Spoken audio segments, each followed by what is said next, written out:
And welcome to another live stream watch long reaction. Tonight we are reacting to Tigres UANL versus Club América in the Liga MX Apertura Grand Final Leg 1. I told you I'd be back for Liga MX football for the final 2 games of the season. I told you I'd be back to do the final.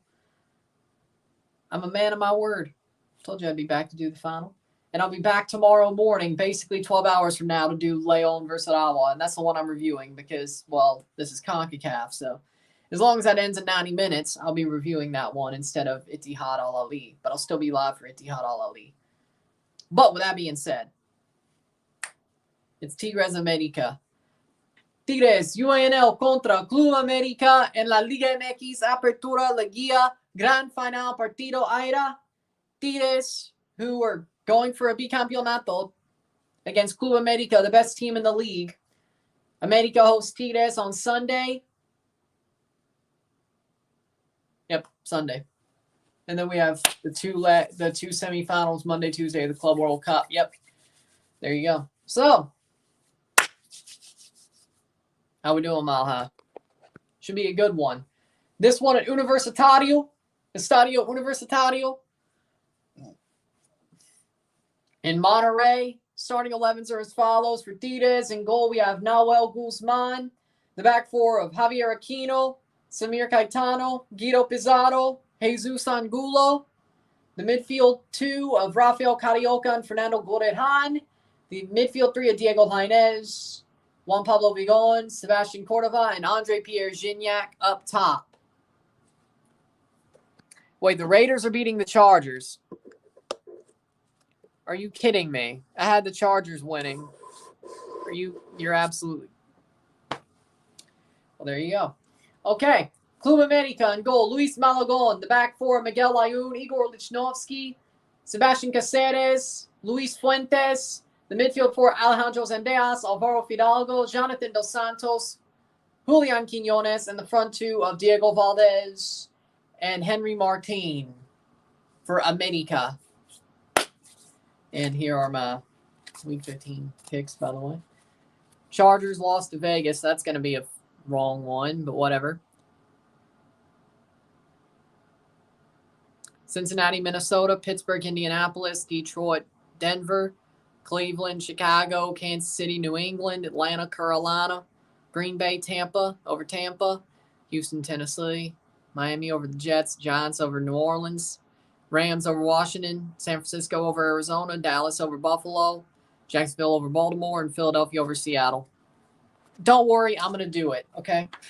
You don't have to worry about how I'm going to do it. Just know I'm going to do it, okay? That's all you need to know. Oh, and by the way, I'll be live at 12 for the second game as well. So that's that under 20. That's that 12-hour thing. But don't worry, I'm going to do it. Don't worry. Don't worry. I'll be here. Don't worry.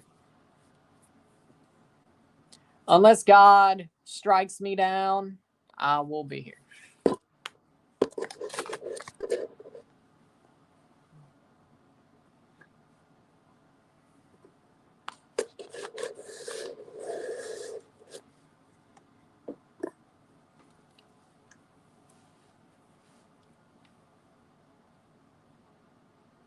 Here comes the final. How we doing, Henry? How we doing? We got the Liga MX final getting ready to go. I wonder if that América fan who made that bet with me, if América wins the league or wins a trophy this year, I'll get a jersey from him. I wonder if he remembers that or even will show up. I don't know. I forgot about who did it.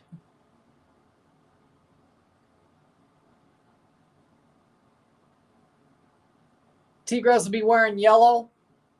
América will be wearing their blues. Here we go for the final. On TUDNA, of course. 2 games on TUDNA for the rest of this season. The rest of them are on FIFA Plus. I know that's crazy, to tell you the truth. I'm surprised that all the Club World Cup games are on FIFA Plus. I'm surprised Fox has nothing to do with it. That's the thing that gets me, but whatever. Lichnowsky is hugging it out with some of his former teammates because he used to play for Tigres. Now he plays for América. There's the trophy of the Apertura. Tigres going for a bicampeonato. Not a proper bicampeonato, but it's still a bicampeonato nonetheless. To me, a proper bicampeonato is winning the Apertura and the Clausura in 1 year. 23-24, so to speak. A bicampeonato, winning a Clausura, then the Apertura in the same calendar year is not as big of a bicampeonato as winning the season bicampeonato. You get what I'm saying? Like a proper bicampeonato is winning the Apertura of 1 year and the Clausura of another, but successively, of course. So like 23-24, or how Rotlos did it, how they did it. Hate to say they did it right, but they did do it right. How Rotlos did it. Galaxy about to make a big signing. Yeah, I've heard some names. They kind of have to after how their season went. They kind of have to. Tigres looking to win another Liga MX trophy after 180 minutes. Or will América be the favorites that they are? I think América is going to win this tie, by the way. I'm going to stick with a favorite here. I think América is just too good right now. I mean, yes, Leon did have a good result at El Glorioso, but in the end, they came unglued at América, at Azteca. Then San Luis got slapped, absolutely slapped. Like, that was just sad, like how bad that was. Like, San Luis went and got slapped. So, 90 minutes tonight, 90 minutes on Sunday. We'll have a Liga MX Apertura champion. Then when we get to the next, have Club World Cup in between, the second rounds. Then on Saturday, I'll make a video recapping the first and second rounds, my predictions. So far, I'm 1-0 in the tournament, with Etihad beating Auckland.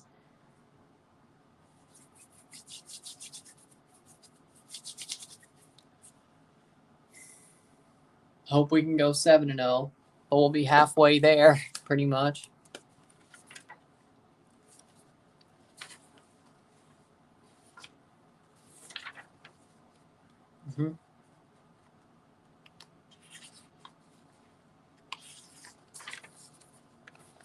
This should be a good final. I agree.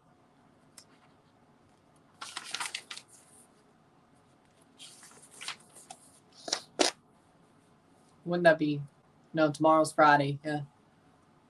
Pack luck on EAFC is absolutely crazy right now.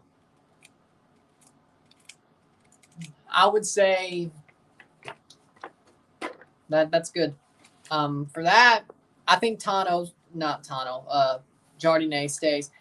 I think Jardine stays. He's brand new. They'll give him more than one tournament, and he made the final. Something Tano never did. See, that's why I was thinking Tano. Tano Ortiz never made the final. He choked multiple times. Even América, they still made the final in Jardine's first tournament.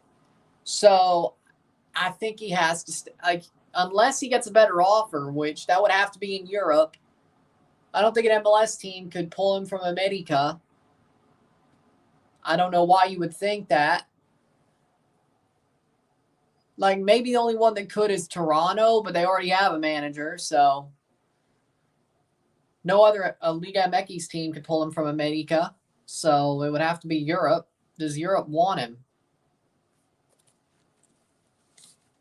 Oh, they said Paunovic is out. TUDNA said Paunovic is out. He's out. He's out. He's gone. He's done.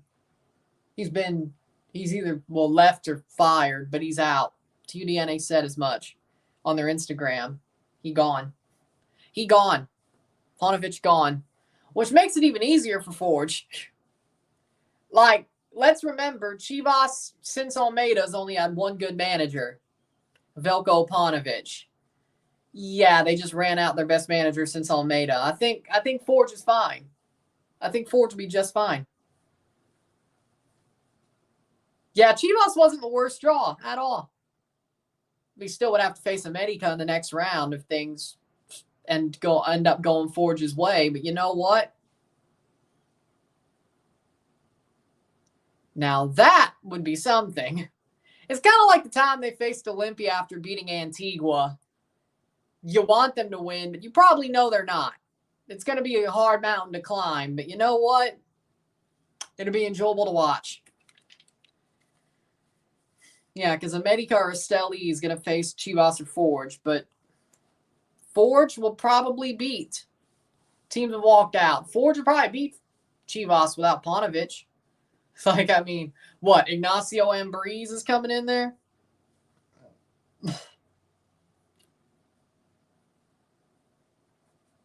Even if they do get a guy like Ambriz, that still feels like it's going to go absolutely awry. You know, there's a diff. Like, to me, it feels like even if Chivas won with a guy like Ambriz, who should be an absolute success.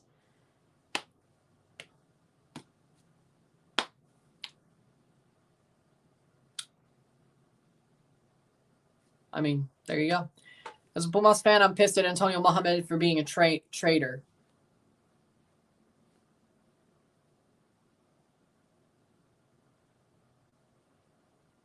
Yeah. I would be too. Antonio Mohamed, he could be going to Chivas. I don't know if that'll work out, though. Again, I don't think there are many coaches that are an upgrade on Paunovic. Unless you somehow brought Almeida back, not happening. If getting Ambriz went right or Mohamed went right, I guess it could be as good, if not better. But here's also the problem with Chivas. They have an absolute joke of a locker room. Their locker room's in shambles as well. So none of the problems that were around even before Paunovic left the room. They're still there. And even if Vega was to go, they're still there. So there you go. Liverpool played their D team. I mean, I'm not surprised. They were already through the group. What'd they have to? Like, seriously, what else were they going to do?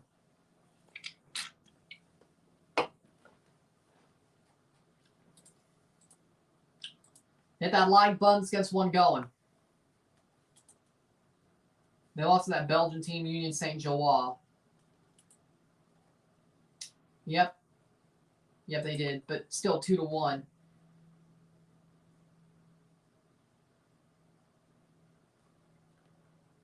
Kelleher, Bradley, Konate, Kwanzaa, Chambers, Jones, Endo, Elliott, Gordon, Gakpo, and Doak.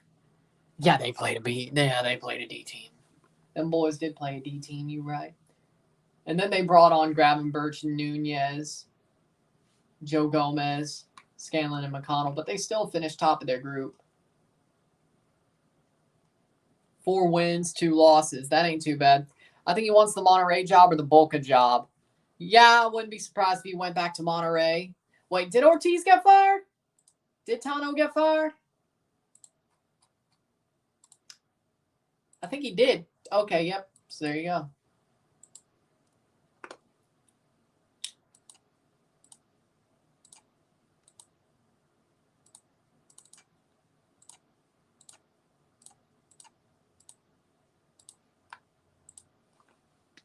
Liverpool were okay.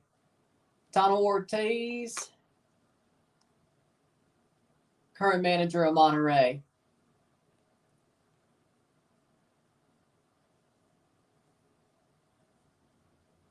Now they haven't fired him yet. Starting 11, Guzman, Angulo, Samir, Pizarro, Aquino, Carioca, Vigon, Lainez, Cordova, Gordehan, and Gignac for Tigres under Siboldi, who has somehow gotten them to 2 straight finals. Yeah, I don't know. Fraud of a manager still gets them to 2 straight finals.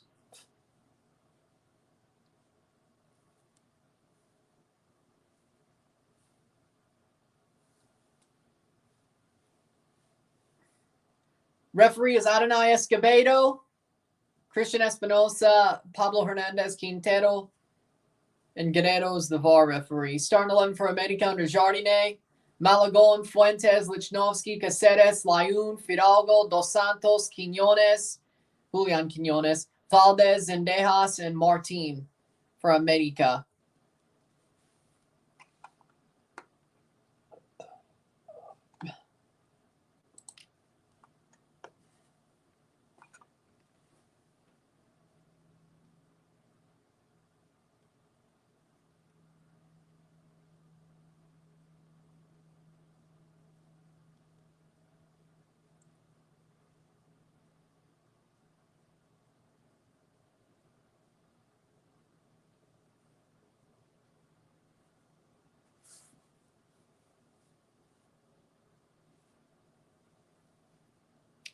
Teams are lining up. We're ready to go.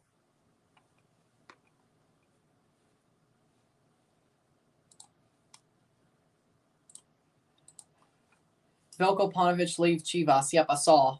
He gone. He gone.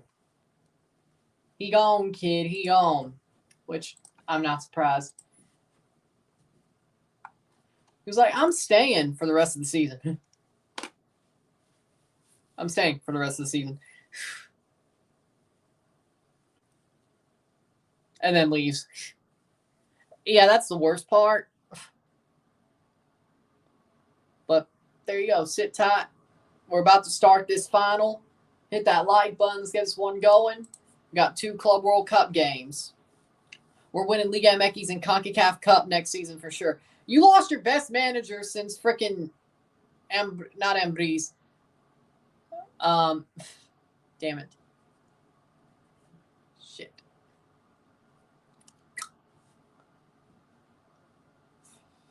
Damn it. Name slipped my mind. Profe.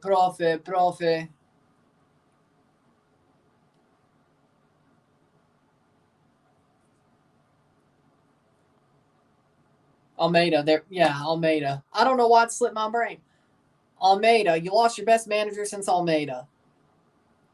I was thinking you're going for Ambriz, and then it slipped my mind. Because that's like the best thing that could happen for you, and it still probably would go south. Like, if you want any chance to actually do that, you want Ambriz or Almeida to come back, but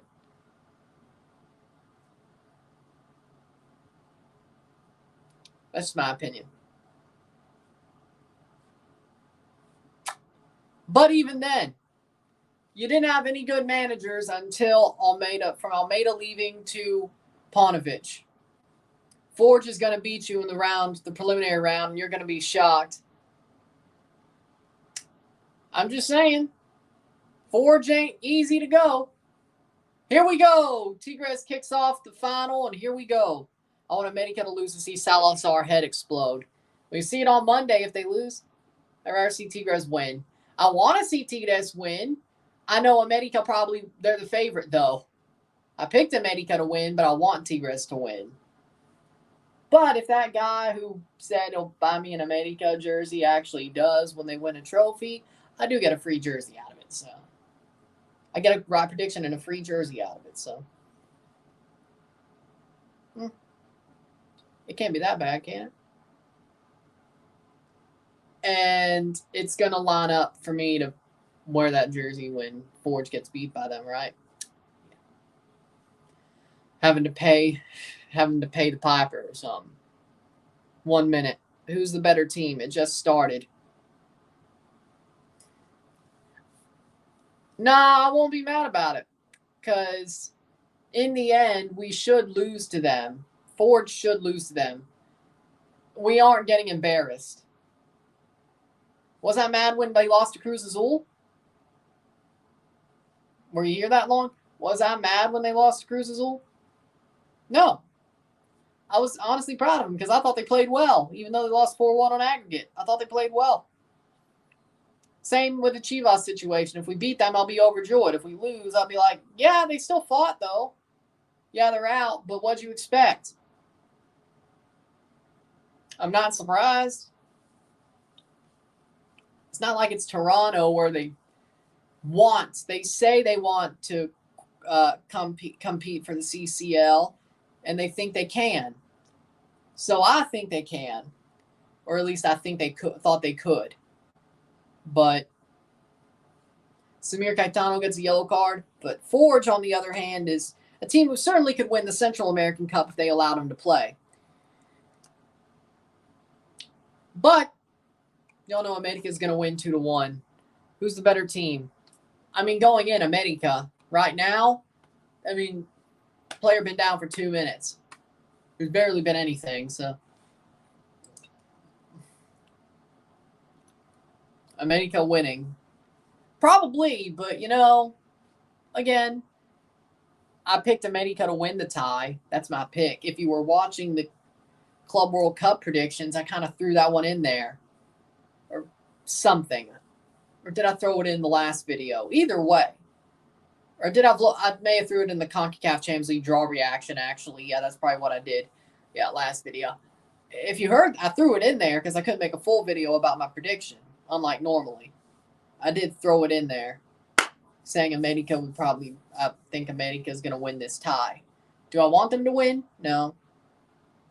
If they do win, and the person who bet me getting me a jersey, an América shirt, if they won a trophy this year, keeps his word, free jersey, and my prediction's right, so it ain't that bad.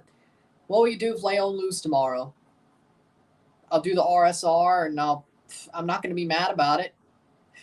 It's not my team. I'm just rooting for CONCACAF. And besides, I win either way because they're playing a Japanese team. So I like Urawa as well. So in the end, I win either way. I don't lose. CONCACAF either moves through or a Japanese team moves through. And they're both going to play Man City. Or one of them is going to play Man City. I don't lose either way. It's just like the Canada-Japan game, especially as a friendly. I don't lose. I didn't lose either way. I mean, yeah, Canada got their ass kicked, but Japan won. So I didn't lose either way. Or the first time, Canada won late. I didn't lose either way. Now, the World Cup, I would have wanted Canada to go through. I would have lost in that case, but it was a friendly. So, América wins 3-1. I say 2-1. So I'm not going to be mad at all. I don't smoke weed.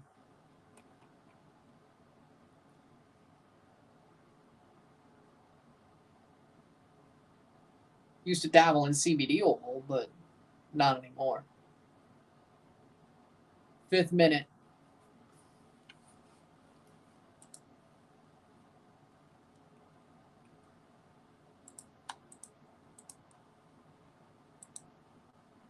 But I don't smoke weed. 5th minute. I don't smoke cigars. I don't smoke a pipe. I don't smoke tarifa.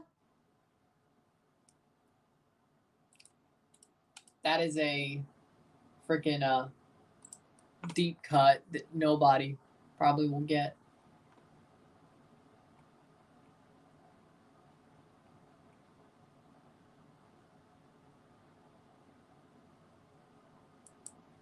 Six minutes. Swiss Champions League next year. Your thoughts? The Swiss system, I don't like it. Of the new Champions League formats of the Champions Cup and the Swiss system, UEFA, I don't like the Swiss system. I think it's just stupid. Yes, it is. It is. I also got a blue one.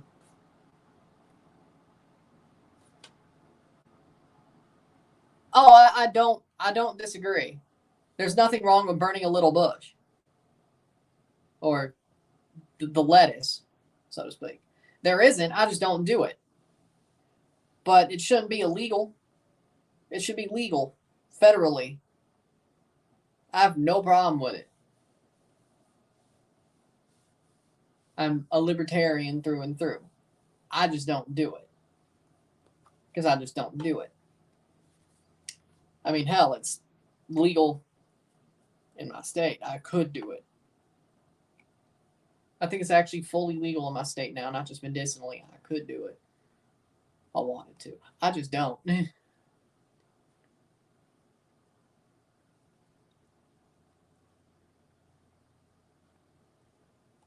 7th minute. 49-0 Raiders. But again, I support your right to smoke weed. I support your right to smoke weed. I guess my right if I wanted to, but you got my point. 7th minute, here comes América.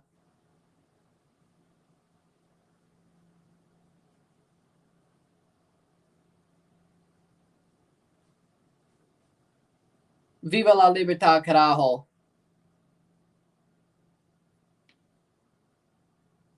My statement, Viva la libertad, carajo. Viva la libertad, carajo. There you go. 49-0 Raiders. Lamau.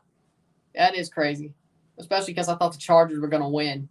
So is that it for their season pretty much? Bye-bye. Staley gone. Man, they're going to waste Justin Herbert just like they did Phillip Rivers, aren't they? Yep, there you go. Oh, Barca versus America is on the 21st. I could do it that night. I could definitely do that. If it's on TV, I will. And then we got the season finale. Wait.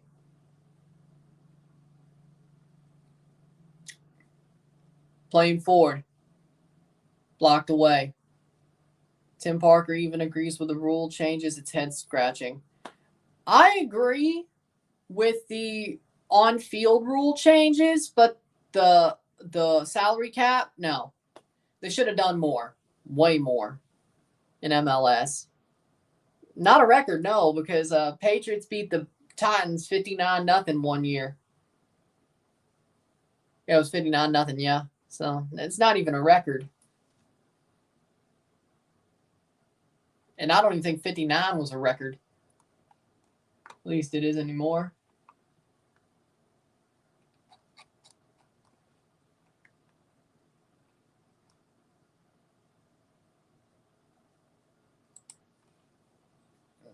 Ninth minute.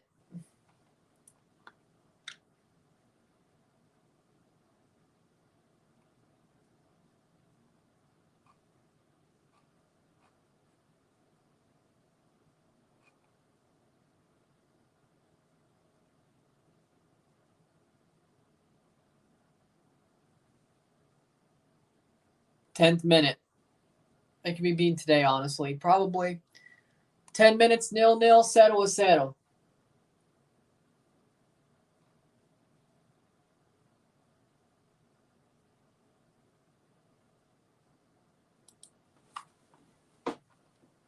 Playing forward, that'll be cleared by Malagon.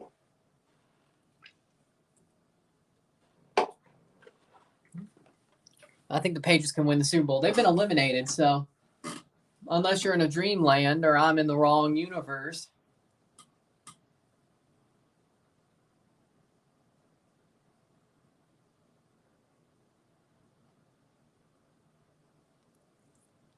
Tigres playing forward. That'll be cleared. Oh, foul. Free kick in the defensive end for America.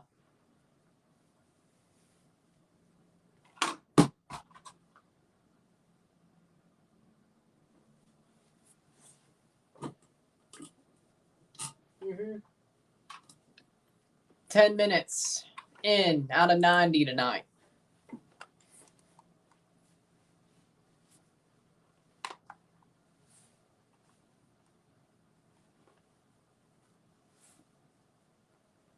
America, 6 wins 1 in 6 matches against Tigres in the final stage. 2 draws, 3 losses. 1 win, 2 draws, 3 losses. So Tigres has had their number. You're right, my bad. Exactly. I know my team's eliminated. 11th minute.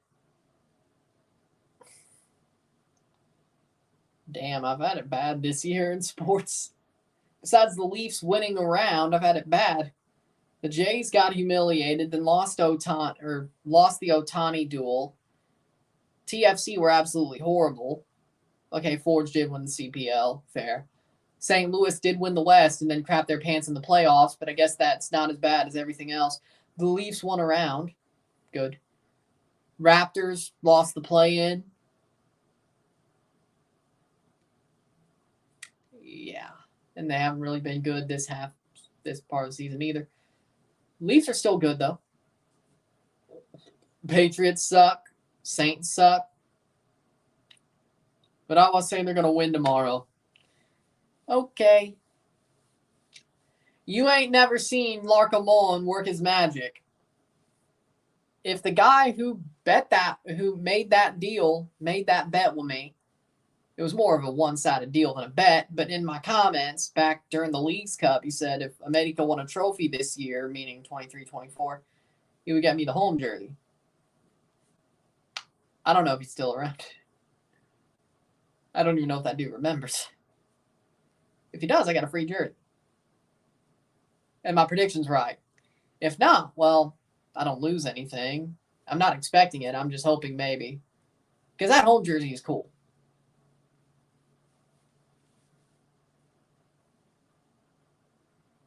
But to me, if you say something like that in comments, you should keep your word. But it was a couple of months ago, so. But I liked the challenge or the deal. Because I was like, yeah, you probably are winning a trophy this year. Well, here we are. I thought Leagues Cup. Which is why I like that deal even better. And then they lost the next round. Tigres, América to play forward. But Apertura ain't that far off, isn't it? They're still really good. I still don't understand how they lost to freaking... I still don't understand how they lost to Nashville besides the off the line, but weird. 14th minute. Chargers can come back. No, they can't. It's probably like the third quarter or something. Game started at 7. Yeah, it's probably like late third quarter, if not mid-fourth. 14 minutes, 0-0, settle. Gignac the GOAT hat trick says 9:04. Yeah, that ain't happening. He may score a goal. He may score a goal in both legs. I don't think he's scoring a hat trick.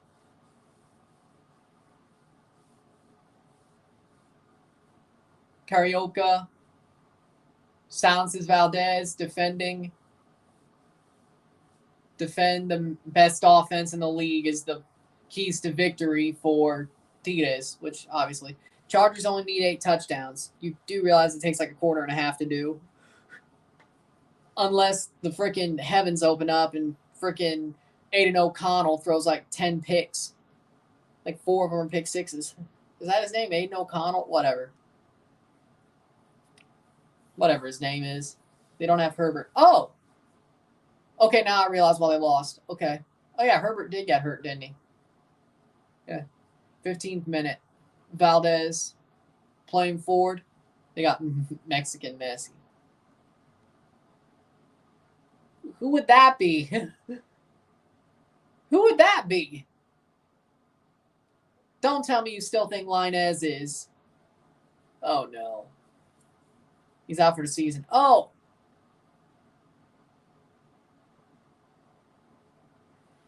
I forgot that happened. Mcinnes is not Mexican Messi. Oh, my God. This is not 2018. Do not say those words.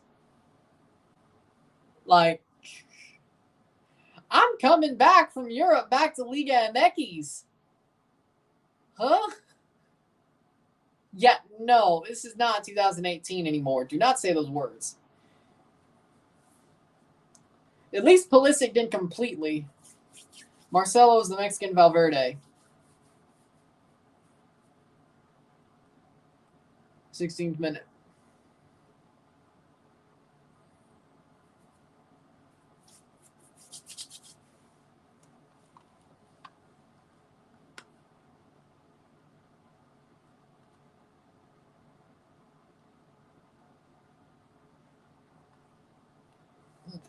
The 17th minute. 0-0, settle. both teams are playing it very tight so far.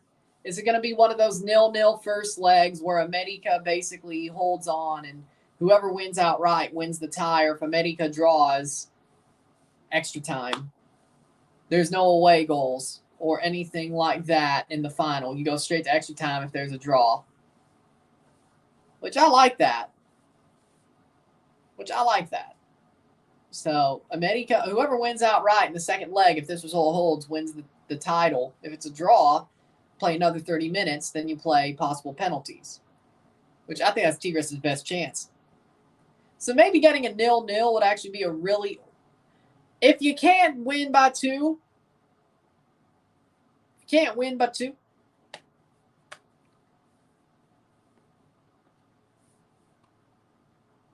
I think both do, Luis and Julian, which they are not related, by the way.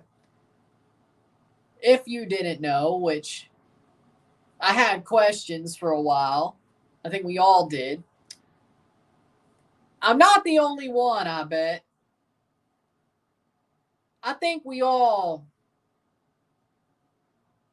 are they?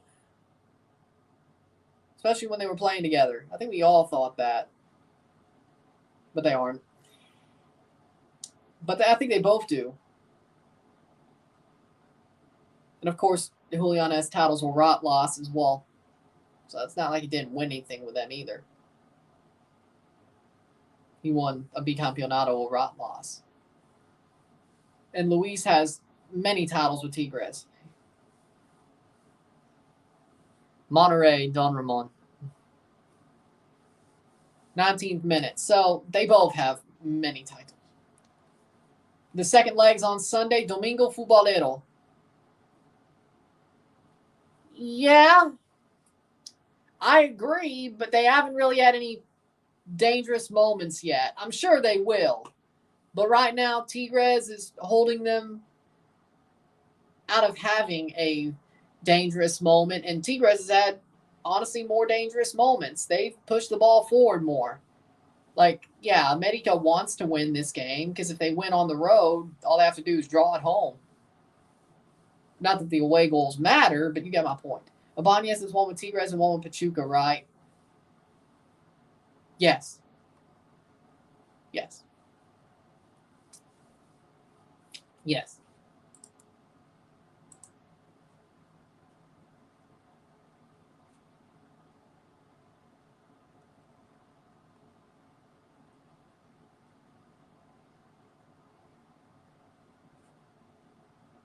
He does, yes.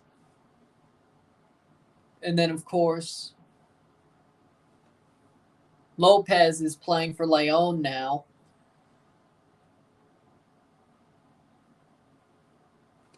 Oh, yeah, Marcelo and Oziel are on the bench. Why would you do that? Julian? No Oziel? Linez? Well, Flores, well... Monterrey's not even playing right now. I know y'all are probably referencing songs, but they're not even playing right now. Thanks to Tano Ortiz being a choke artist. Like always.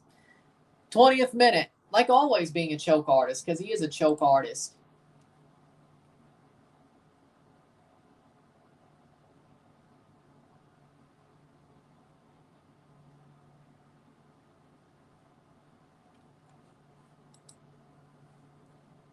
.21st minute.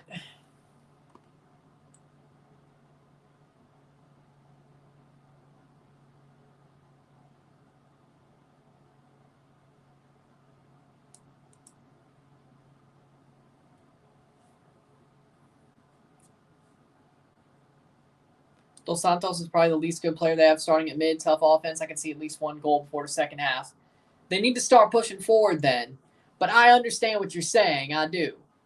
Like, I can totally see what you're saying, but they need to start pushing forward and actually threatening the goal. Not and getting Guzman to start pulling some work. If they can't do that, well, I think they're being a bit too careful. Like, they have the look of wanting to win, but I think they're being a bit too careful, and Tigres is trying to make sure they have something before that goal goes in, which is smart. But América needs to start pushing it forward. 22nd minute, 0-0. 0-0. Speaking of, Kevin Alvarez is on the bench. What happened to him?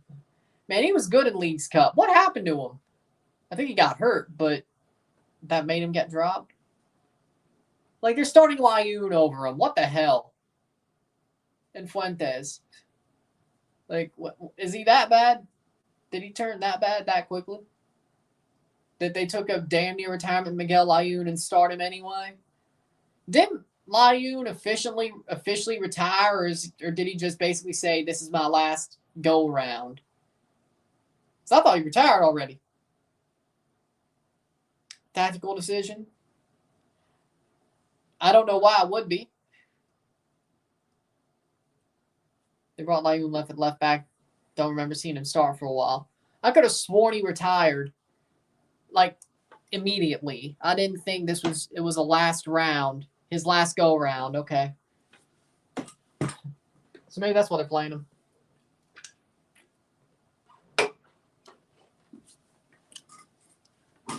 They said retired. Like, when I read it, it said retired. I'm like, oh, okay. Should have read more than the headline. Forge fan reaction when they draw Chivas. That was not my reaction. I was actually pretty happy. For a Mexican team, we got one of the easier ones. I hope this shit talk don't bury me. Have you ever watched Chavo del Ocho? Ryan. No, I have not. He's a streamer now. Yeah, I know about that. He was on Thogden's channel as well when he went down the Azteca. So sure he did something like that. 24th minute. And besides, I don't have VIX, so how would I watch Chavo del Ocho? Or whatever they would stream it on. Because it could be a freaking Telemundo show. It could be on Peacock. Mexico versus Colombia on the 16th of December.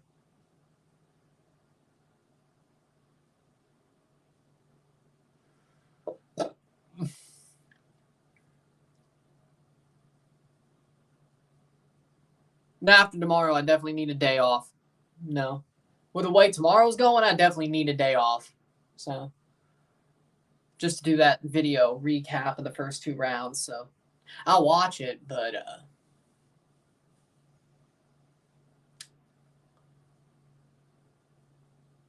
it's either do the America Barca match the day before the finale, or yeah, I'm sure you weren't worried. Because you just don't know. Dos Santos for Cordova. See, you're going to realize you were wrong to think that when Forge starts bringing the heat. So, again, I told you, look at how they did against Cruz Azul back in 2022. It wasn't as easy as you would think the tie should have been for Cruz Azul in both legs. Yeah, they won 4-1, but the scoreline kind of flatters Cruz Azul. And you're not as good as they were at that point. So, I'm just saying, I wouldn't feel that way. I'm not saying be scared of Forge, but I'd definitely be like, be weary. Don't be scared, but be weary. 26 minute. There we go. There's the word. It's better to get them than América or Monterrey. We could have got Toluca, which they're even in a worse position. Why? Because they are. Because they got rid of Ambris, which is idiotic. Could help Chivas, though. But if you get some random dude like, I don't know, Vasco Aguirre, then yeah, you're going to lose to Forge. Bobby Smirniotis will work Vasco Aguirre or anybody of that ilk. Maybe. But Bobby Smirniotis is one of the most disrespected managers in CONCACAF, besides people who watch Forge.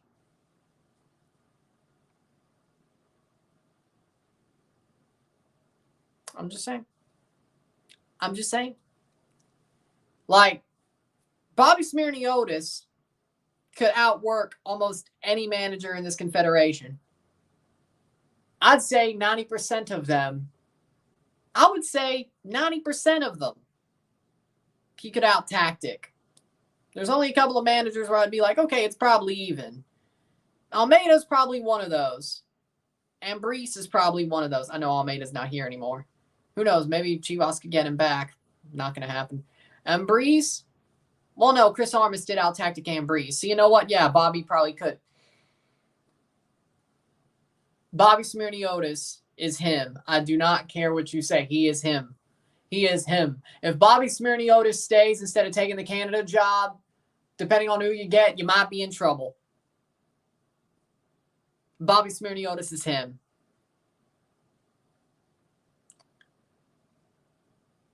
I mean, yeah, you could still talent your way through, but I'm just saying.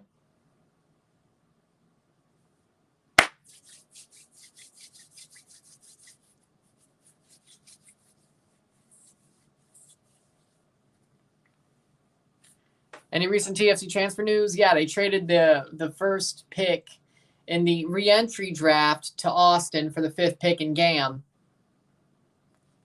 That's it. Oh, and yeah, Cozy Thompson's coming back. He won't stay in Norway. Other than that, no. Other than that, no. Our first big news will be the Super Draft. Or the second stage of the re-entry draft, whatever happens first. And player goes down for Tigres. Here comes América, 29th minute. Here could be the chance. Plays on. Nice. Header. Quinones blocked away.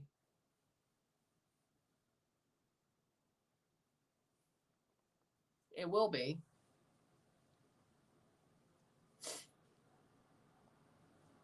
Shot past the post. The best chance. Was that Layun? Yep, it was Layun. Huh. Okay. 29th minute. Layun. There's a Kung Fu Panda 4 trailer. Okay, cool. They're making a 4th one? Oh, yeah. Right. Okay. But Layun puts it past the posts. 29th minute.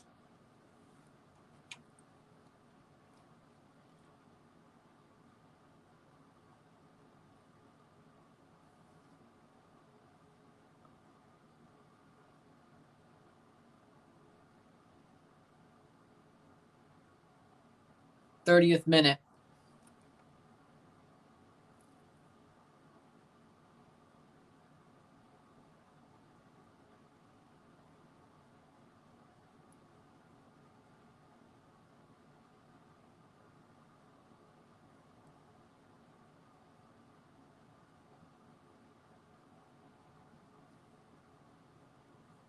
Just wide for Layun. I'm shocked.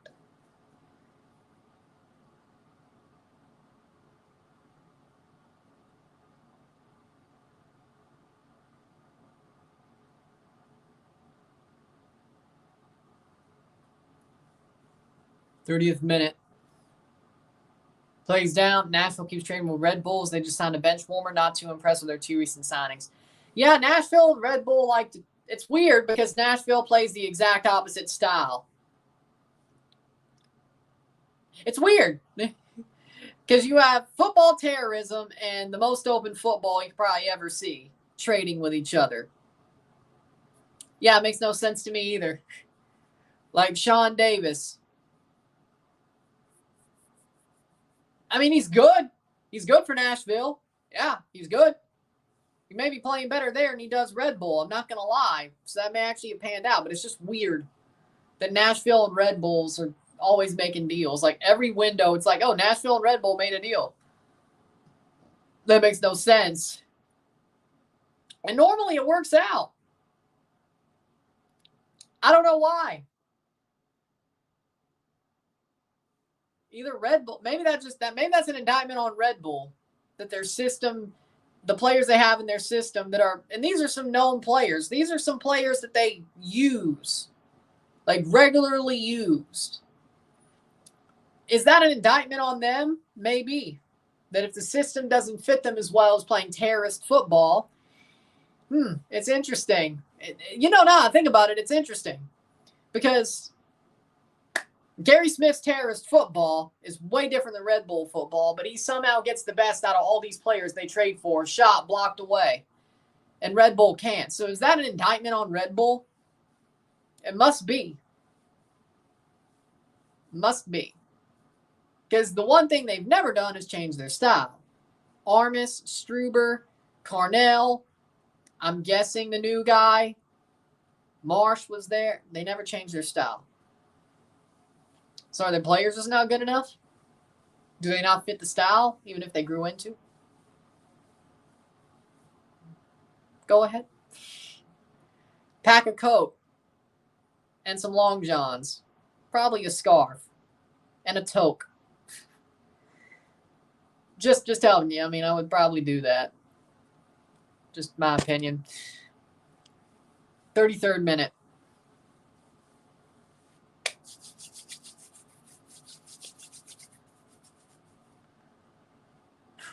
Third minute.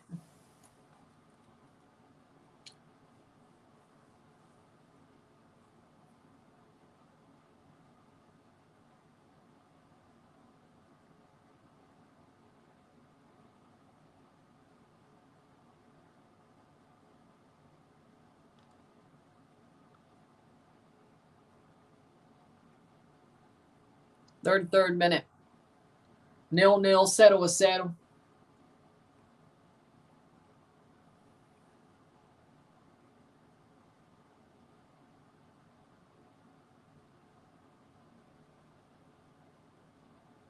Still time, which is shocking, honestly. Pizarro blocked away. América is starting to knock at that door. They're starting to knock out that door a bit, which they need to.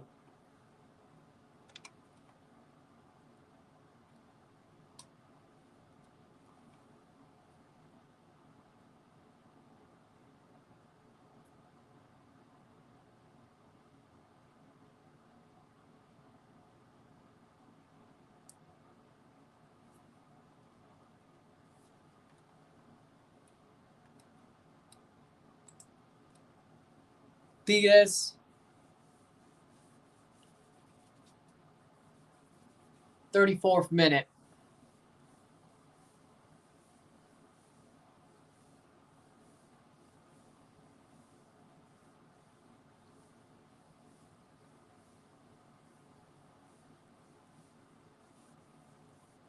Playing forward is América. Here we go. Could they find some here? Quiñones. Free kick for Tigres. 35th minute.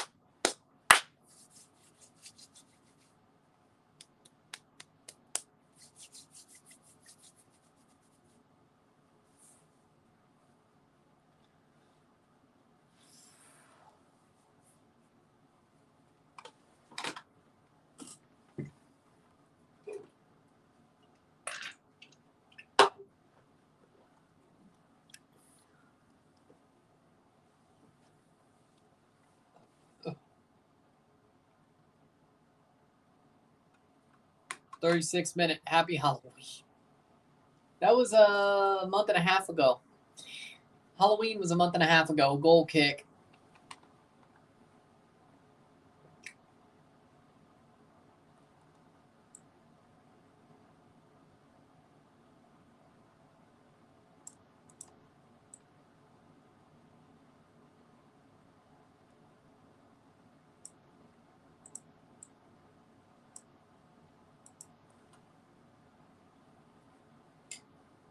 $36 minute.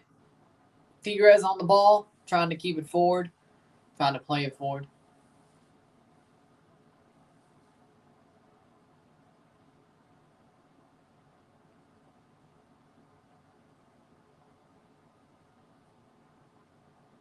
This can be.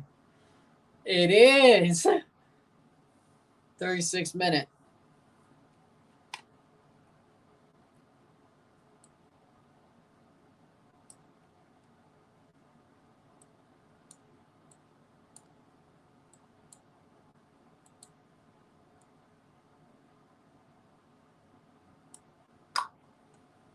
37th minute. There'll be a free kick for América.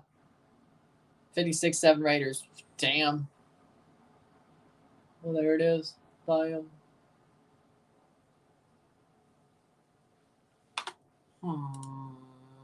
Interesting.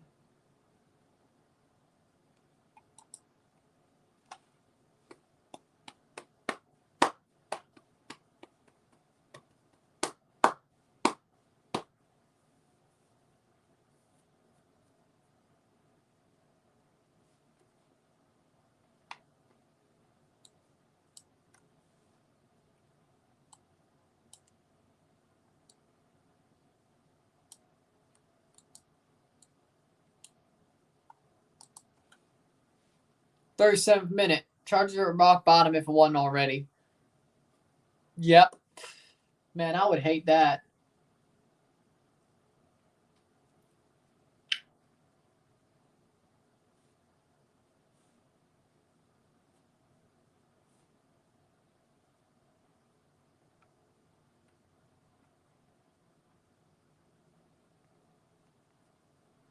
.38th minute. Chargers were Super Bowl contenders. How the mighty have fallen.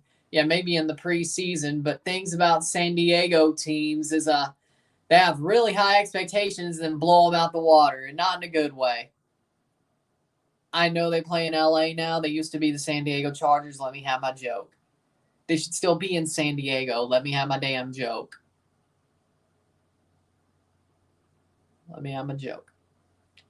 Because the Padres do the same thing.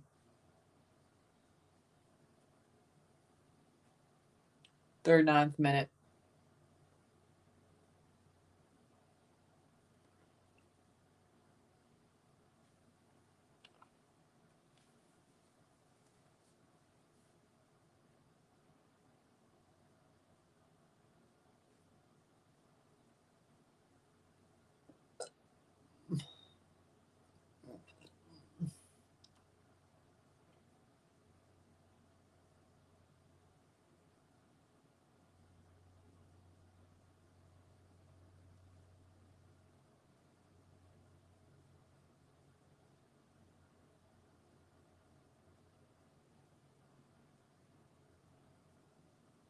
Playing forward.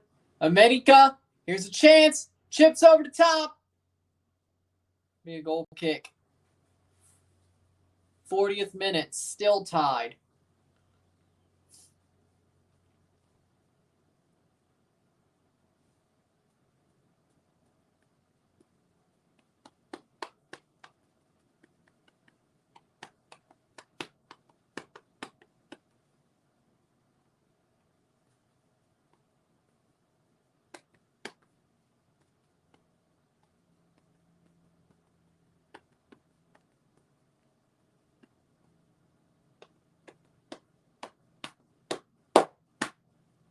.40th minute.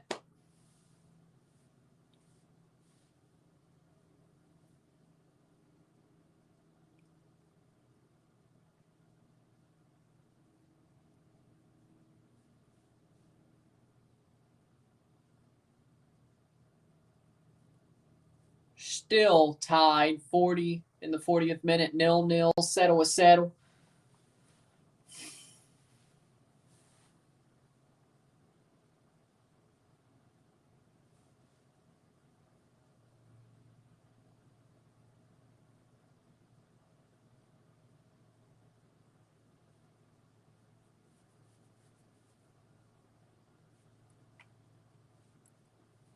Been a chess match for some.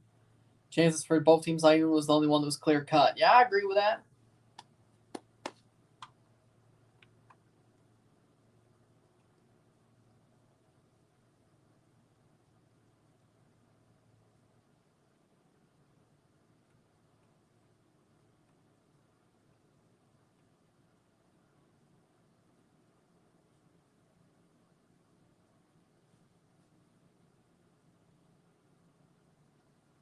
.42nd minute.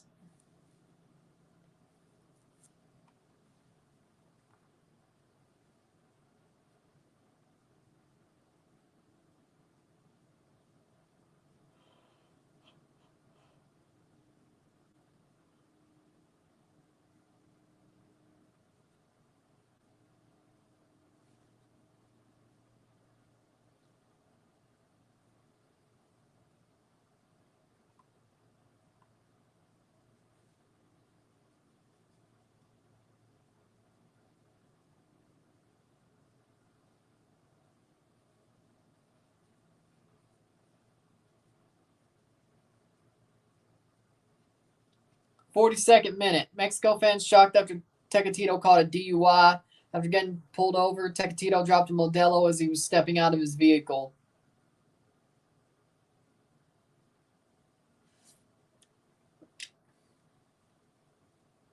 Didn't they, like, nickname him Tecatito because of Tecate? Cross in, shot, save. Think there's a penalty shout there, and they just kick it out.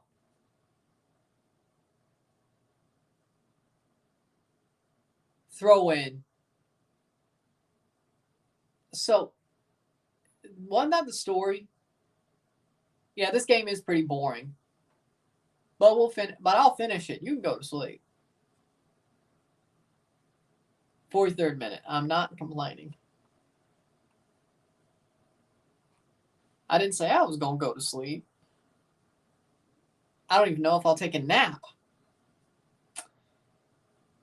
Who's playing better? I would say that was off his arm. Yep, that was off of Henry's arm. I'd lean towards Tigres, to be honest. América has a good 11. They could have put away a goal. They've had some chances. Both teams have had chances. But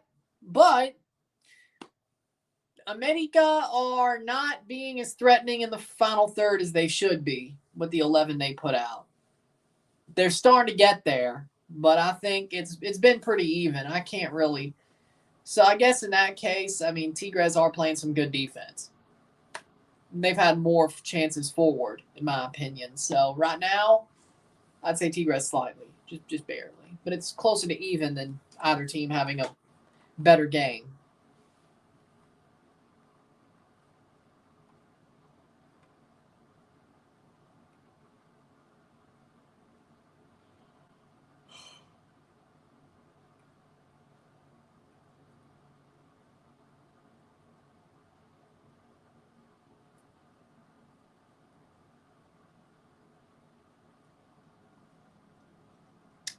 '45th minute, Samir went down, limping into the 45th, 0-0, 0-0. Still tied at the half.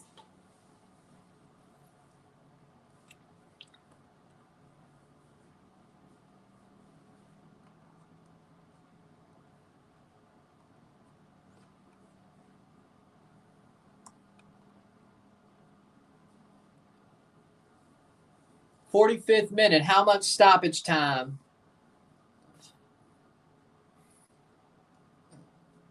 63-7 Raiders. Oh, my God. Looks like Tigres are going to make a sub. Why now? Don't know. 5 minutes of stoppage time. Reyes for Samir looks like the move. 5 minutes of stoppage time. I don't know why they decided to play this match so late on a weekday, then again on Sunday. Well, it's a two-legged final, but the funnier part is that on Sunday it's at 7:30 Central instead of 9 Central. That makes no sense. I don't think the time zones in Mexico City and Monterrey are that different anyway. Might as well just played it at 7:30 both days, or played the second one later, but okay, all right. I guess TV audiences for the second leg of the final. 46 minute. Not that it matters. It's Tigres in America. People are going to watch. In Mexico, people are going to watch. People across the border will watch. In the USA, will watch. It's Tigres America. You're still going to get the ratings. So if the timing of the second leg was about better ratings for the second leg, and they just said, Thursday's Thursday, it's a school night, like the last Thursday before kids get out for Christmas break, I guess so, but I don't get it.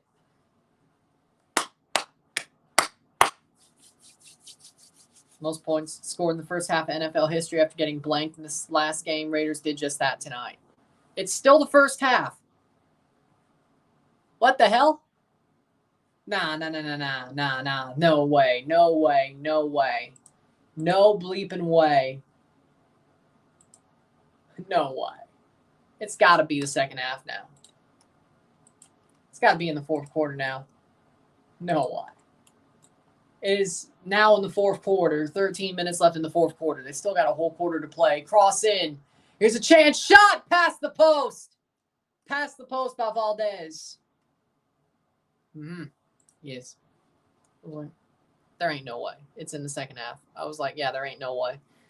6-3-7 with 12 minutes to go left in the quarter. In the game. They could still add some more points on there. 48th minute.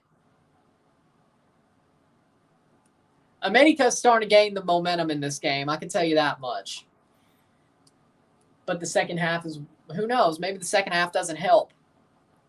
Maybe halftime doesn't help.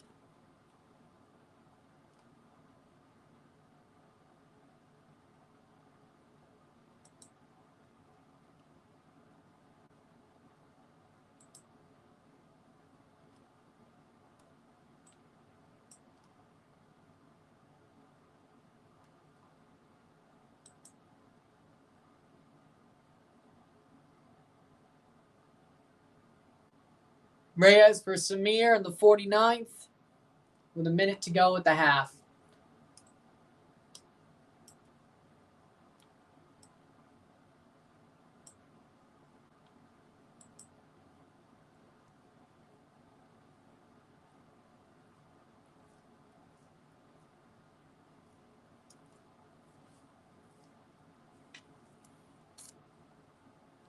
I wonder what the record is for most touchdowns in the game, one game in the NFL.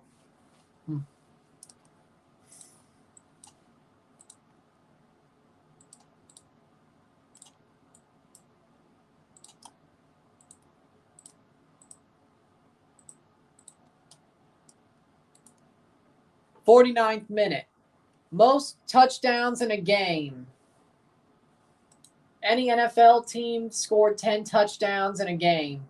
Miami Dolphins scored 10 touchdowns against the Broncos earlier this season. There we go. 30 seconds to go. Tigres with a free kick.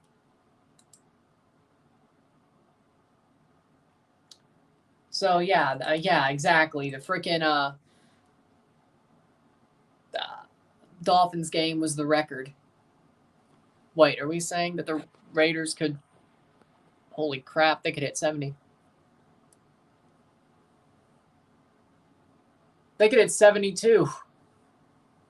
50th minute. Free kick, header. Goes past the posts. Corner. So if they get one more, they tie the Dolphins record. Because there's no way they would have got to 63 without 9 touchdowns. If they get one more touchdown, they tie the Dolphins record. If they get 2 more, they beat it. 2 games with 70-point wins. Or 70, the winner's getting 70 points. It's crazy.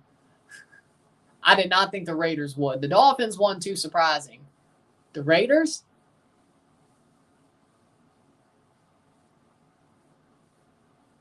Free kick.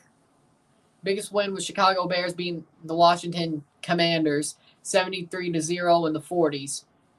So an extra field goal. Okay. So that is halftime. 0-0. Settle. Halftime is 0-0. Medio tiempo. 0-0 at halftime between Tigres and América in this first leg with another 45 to go tonight. 90 to go on Sunday. So 1 quarter through the tie, technically. Halftime's really just quarter time in this case. Take a short break at the half, talk about the stats, get this one going, sit tight. We will be back in a couple of minutes for the stats. Sit tight, be back. 0-0, 0-0, medio tiempo.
for the stats at the half.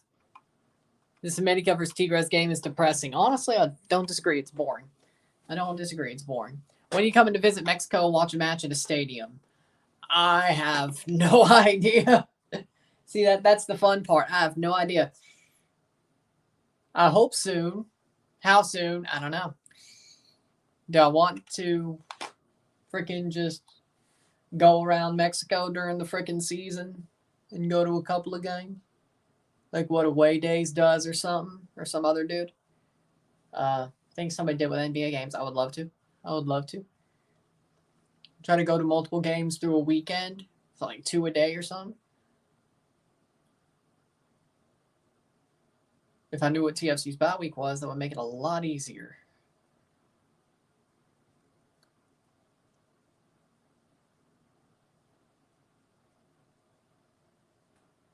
Or if I did it during a CCL week, it just went to multiple, I don't know. With that being said, though, ball possession 50% to 50%, 5 shots to 7, 2 shots on goal to 0. As I said, Tigres have had better chances. Exactly. I'm not in Texas, though. Yeah. 195 accurate passes, 83% to 212, 87%, 8 fouls to 10, 5 corners to 0, 5 shots to 7, 2 shots on goal to 0, 234 passes to 243, 83% pass accuracy to 87, 8 throws to 5, 1 offside to 1, 1 yellow card to 1, 0 red cards to 0, 0 to 0 at the half, 0-0 at the half, settle with settle, medio tiempo. Both teams have been evenly matched. I'd say América has the momentum right now as the half was ending, but Tigres had better chances going forward throughout this match. Here's the problem, though. They did nothing with it. They did nothing with it. América did start to get more forward play as the second half or the first half proceeded. They have the momentum right now, in my book. Do they hold it through halftime is the question. Do they hold that momentum through halftime? I'm not completely sure. I'm not completely sure.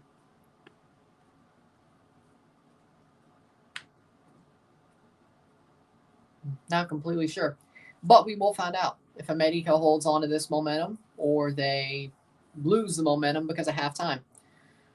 So, same here. I agree, but I think that Agua Leon is going to be better. I would rather go to a WWE event, even though I've been to many WWE events. I would rather go to a WWE event because I would not want to go to an event of that pissant company.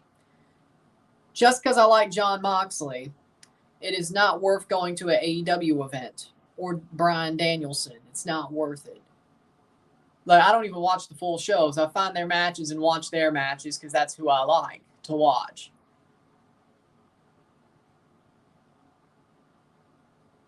I'm not going to an event of that pissant company. Besides, it's only going to be a year before they probably go down the tubes anyway. So, I wish I went to that SmackDown that was around here anyway. So, I didn't. I wish I did. I did not. Because I think it came around when I was still knocked on my ass with that flu, but whatever. Yes, I heard. I know. I knew that the whole time. Probably. Well, yeah, it's going to be cheaper because it's not sold out, but I still don't want to watch a full show of that pissant company. No. And honestly, if I got it through Ticketmaster, it would be better. Why? Because it wouldn't give Tony Khan the money straight up. Because I do not want to give him money. I do not want to give that snowman money. Either. No.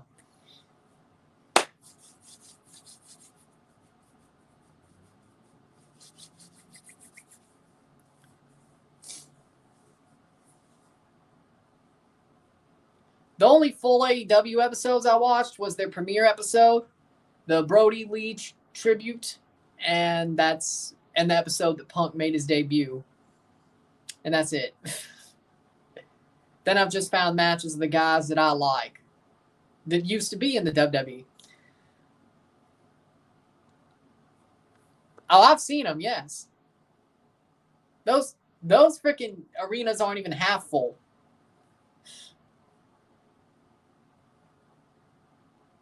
Not even half. It's more like a quarter. Interesting. Pretty much. No, it's actually the new WCW. AEW is WCW 2.0. Even the AEW fans are starting to realize that's the truth. I've been saying it since day one. AEW is WCW 2.0. I'm about to be proven correct.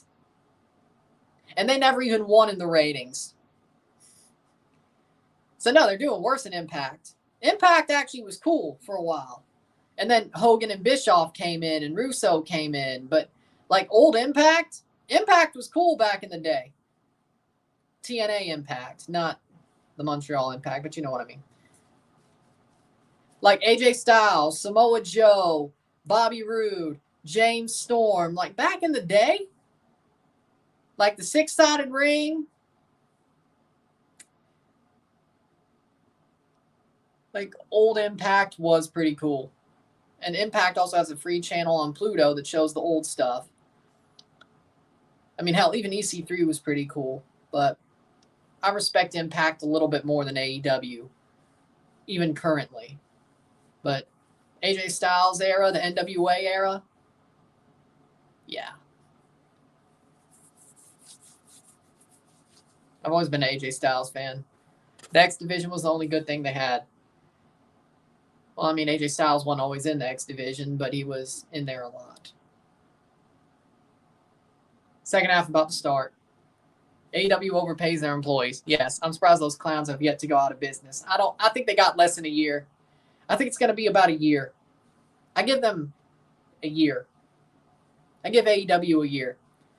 Cody Rhodes kept that ship afloat, I have to admit. Cody Rhodes was the brains behind the operation.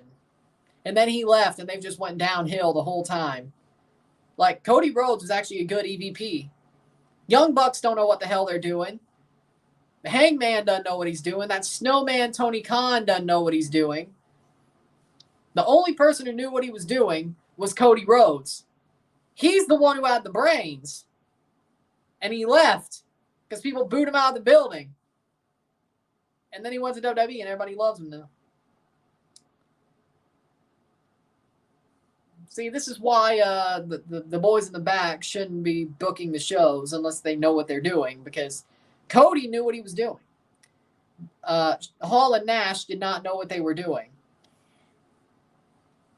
And Bischoff was pretty much doing the same thing, except he knew when to rein them in. Tony Khan doesn't. And CM Punk tried to get him to rein him in, and then, well, we saw how that went. We saw how that went, didn't we? CM Punk was trying to be the brains of the operation.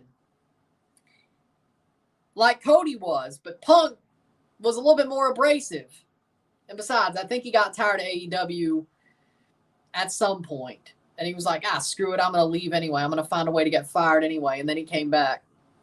You see how much happier he is in WWE. And I'm happy to see him back. There are a few good talents there, here and there in AEW, but way back in the beginning months before the first episode aired, I already knew the company was going to fail. Exactly. And snort lines. He's also there to snort lines, especially before the press conferences.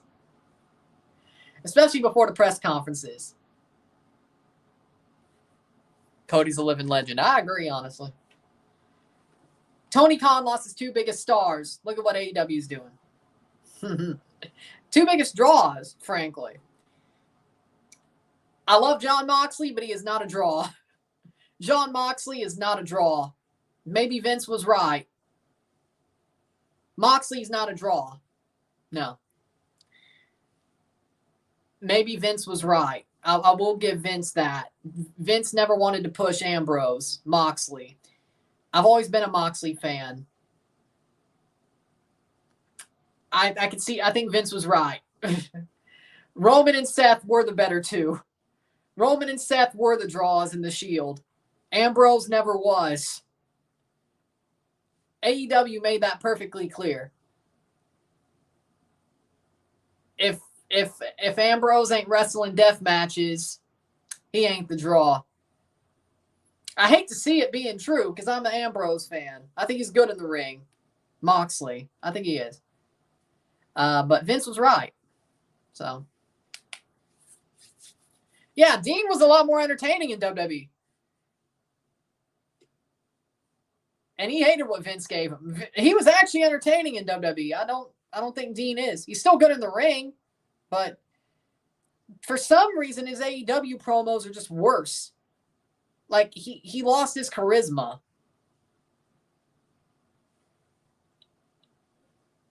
And his gimmick's not really a gimmick. He is weird. He is definitely different. I won't say he's a true lunatic, but he's different. So I don't know what the hell happened there. I really don't. I really don't. Yeah, Cody beats Roman, Punk beats Seth. I think we all have this figured out. I'm fine with it, though. I am fine with it, though. Roman's reign needs to end, and Punk should be the world champion. And besides, Seth has a messed up back. He has to drop the title at some point. Might as well drop it to Punk. Exactly. Oh, and by the way, Daniel Bryan and William Regal offered to train people before the tapings, and nobody listened. When Daniel Bryan and William Regal are telling you can learn from them pre-show, you are dumb for not trying to learn from them. They are the best technical wrestlers. Two of the best technical wrestlers I've ever seen. Daniel Bryan and William Regal. And you don't want to learn from them. You don't want to. Okay, no, you're dumb. You are a mark. You are a self-mark. You are a self-mark. You don't really love this business. If you don't want to learn from Bryan and Regal in ring. As well as if somebody like, I don't know, Chris Jericho wanted to teach you how to cut a promo and you don't want to learn from him, you're an idiot. I mean, charisma is a lot harder to teach, but still. A lot of people in AEW, like Bryan and Regal, when Regal was there, held pre-show seminars to help teach and refine things for each of the wrestlers in AEW, like an open door policy. Barely anybody took them up on it. Barely anybody. Huh? Like, that is the dumbest shit I have ever heard. A lot of people in that locker room didn't want to take him up on it. And also, a lot of people, when CM Punk was there, CM Punk wanted to help the younger guys and girls. Nobody asked Punk for advice. And the one time he gave advice, when he kind of was forced to by Shivani, and you know exactly what I'm talking about, well, it led to him getting fired. Because of the sugar glass thing, or the glass thing with Jungle Boy. Because Shivani was trying to tell him to get Jungle Boy to be smart and go through sugar glass instead of actual glass. And, well, we know where that led. Which, we know where that led, so. Pretty much.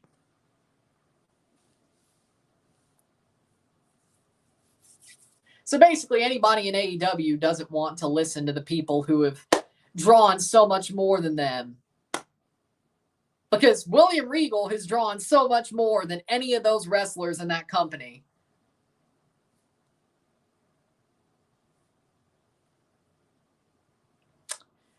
We disagree. Because part of wrestling is the in-ring component. Yes, the look matters. It shouldn't matter the most, unlike what Vince thinks, but look does matter. I agree to a certain extent. In the ring, actually wrestling in the ring, two of the best technical wrestlers ever, you should still learn from them.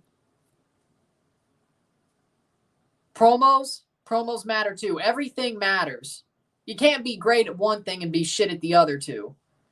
Like, I don't know, Chris Masters. Where'd that get him?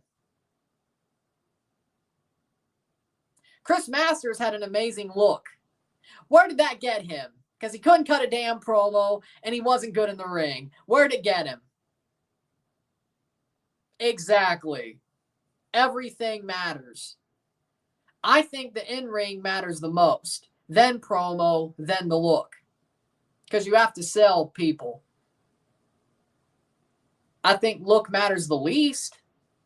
It still matters, though. But promos and in-ring,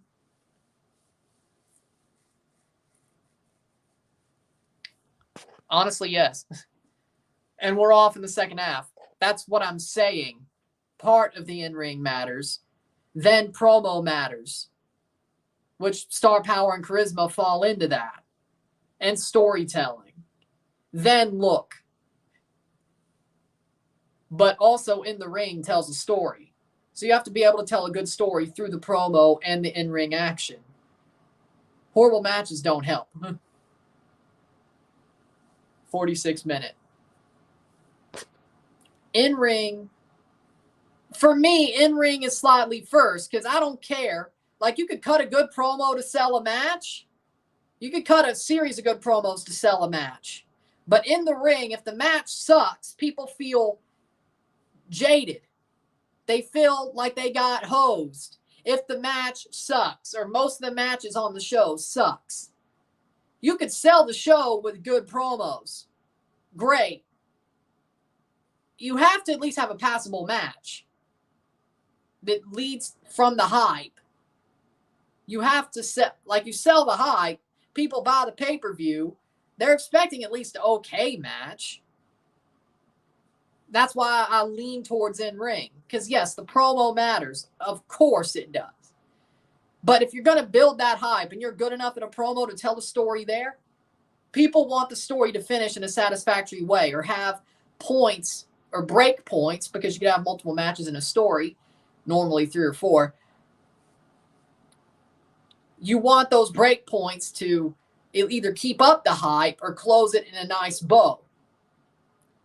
That's where the in-ring comes in. Because if it's a shit match, either you kill the heat one match into the storyline and it sucks, and even the promos may not bring somebody back, or you'll end it absolutely horribly because the match sucked and people feel screwed over.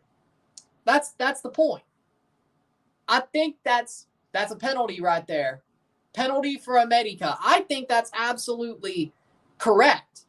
Like, I think that's pretty, I wouldn't say obvious, but I think that's pretty,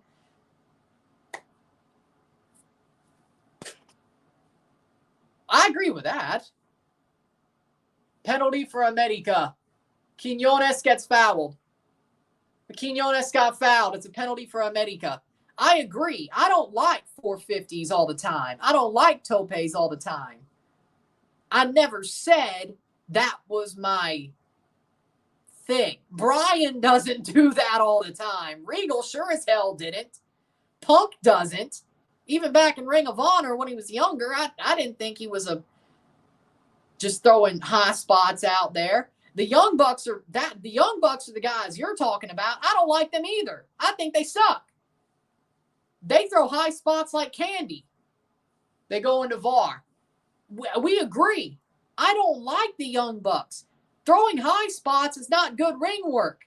Yes, having a high spot here and there like a guy like Neville, Pac, great. Fine. But he also is good submission-wise, chain wrestling, all that. He's good at chain wrestling. He's good submission-wise. He throws in a high spot. That's one of his finishes, because throwing high spots is just stupid. A high spot should be a finish or a big move, whether that's to allow for time to, like, I guess, in place of a rest hold or something. But for me, I don't think Punk was ever a high spot guy. I don't think Brian was. Regal sure as hell wasn't.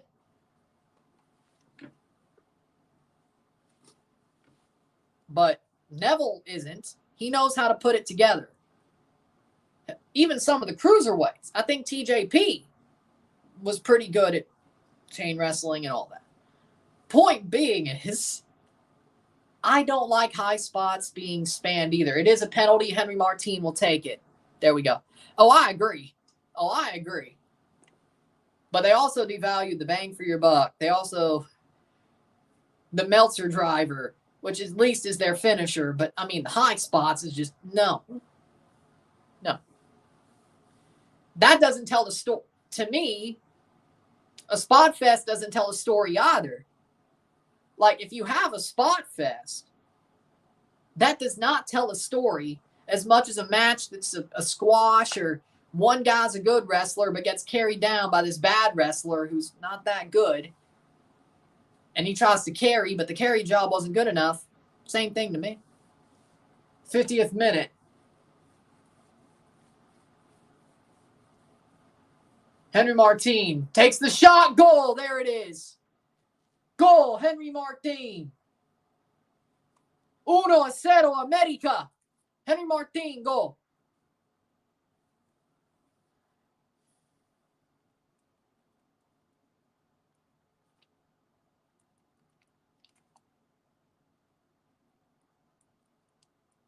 In the 51st minute, there's a goal for Henry Martin on the penalty. 0-1, 0-1 América. There it is. He sent him the wrong way. El Tronco. Goal Ryan's Bomba 1-0. I mean, that was a really good moment. That was a really good moment, I have to say. I miss Enzo. Enzo was he was horrible in the ring. I don't disagree. But Enzo was such a star, promo-wise. Still is. I know he works the indies, but damn, Enzo. And it's funny how some of the people who actually did shit back in the day, like, I don't know, JD McDonough is still hired, but Enzo never got to come back. I mean, it is kind of funny, I mean, if you think about it.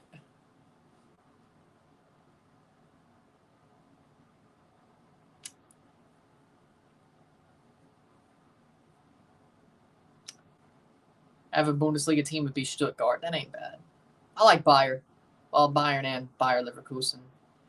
I probably won't give a shit about Bayern after Davies leaves. 52nd minute.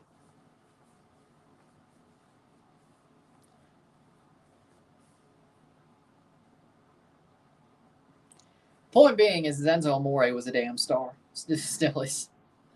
When he's on the indies, he still cuts damn good promos. Vamos Boca Jr. says soccer guy. I mean, America. But no, JD McDonough still has a job, though. Oh, they changed his name, but he still has a job. Even though he has no gimmick. Or, he has no charisma, he has no gimmick, and he's honestly not that good in the ring, except, oh, he's Finn Balor's long-lost brother. That's his gimmick. That's his gimmick. Oh, and Finn Balor trained him, but he looks just like Finn. Oh, yeah, that's his gimmick. Always has been. Yeah, NXT UK kind of sucked, I'm not going to lie. 53rd minute.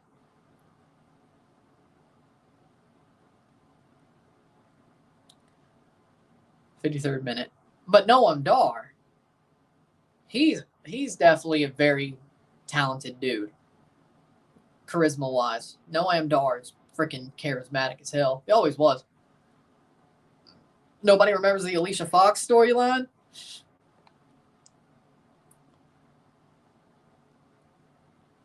'54th minute, 1-0.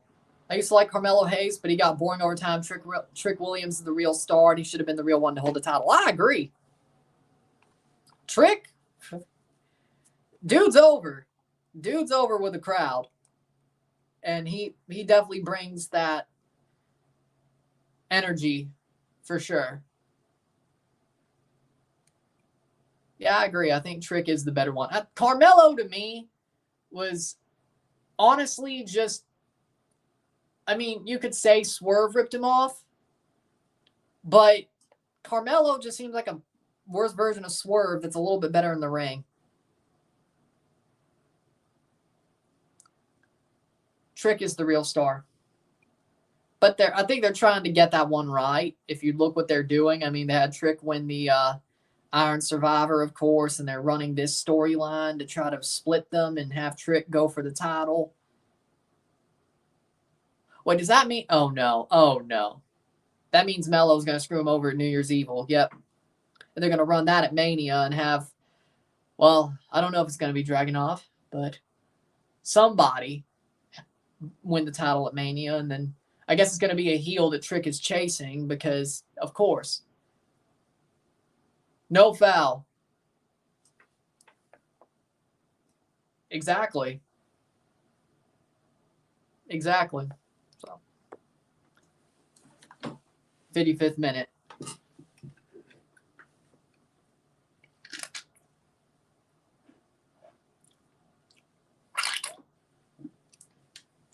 Which, I mean, they kind of already did that with the Dominic Mysterio thing where they had him hold the North American title for a little bit, then drop it back to Dominic. Well, technically, Sean's booking NXT, but technically, Sean's booking NXT. But, well, Sean's really just friendship and betrayal with a side of eye candy. I mean, it's true. Like, Shawn Michaels loves booking the divas. He just does. Like, if you've noticed on NXT, that's probably the show that has the most female segments. And it's not Triple H's metal chicks either. I mean, Cora Jade could be. Or at least at first she could have been. Cross in.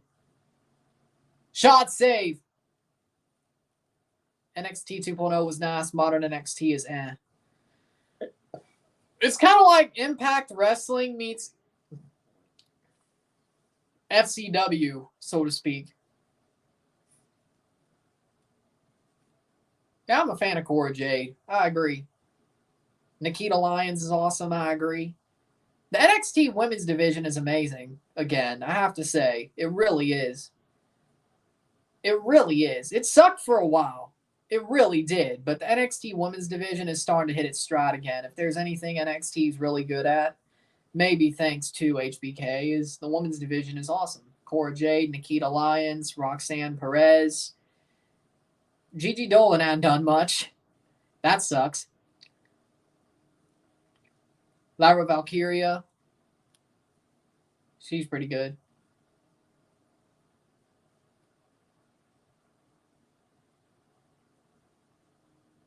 Yeah. Let's see who else. Lash Legend is actually pretty good. I may be a bit biased. She played for Mississippi State when she played basketball. I may be biased. But there you go. Tiffany Stratton, 10 out of 10. Becky Lynch sucks. I felt bad. A great talent like Tiffany Stratton had a job out to Becky. Becky botches a lot of anything. She needs to learn from Tiffany Stratton. Honestly, I agree. I agree. At least when Mandy Rose went down, she did a pretty good job carrying the division. Becky, on the other hand, just went back to win the title she never won. To give her another accolade to her career. Honestly, it is kind of funny that Becky's more over than Seth, though. But they both are overrated. Becky and Seth are both overrated. Highly. I don't disagree. Like, Becky was good when she got over. Like, when Becky had her moment. Like, the man moment, Nia Jax broke her nose, that first title reign. I thought, now they're just chasing ghosts. I thought Becky was really good when she got that over. Now they're just chasing ghosts. Just like Seth Rollins is chasing ghosts, to be completely honest. If I'm being honest.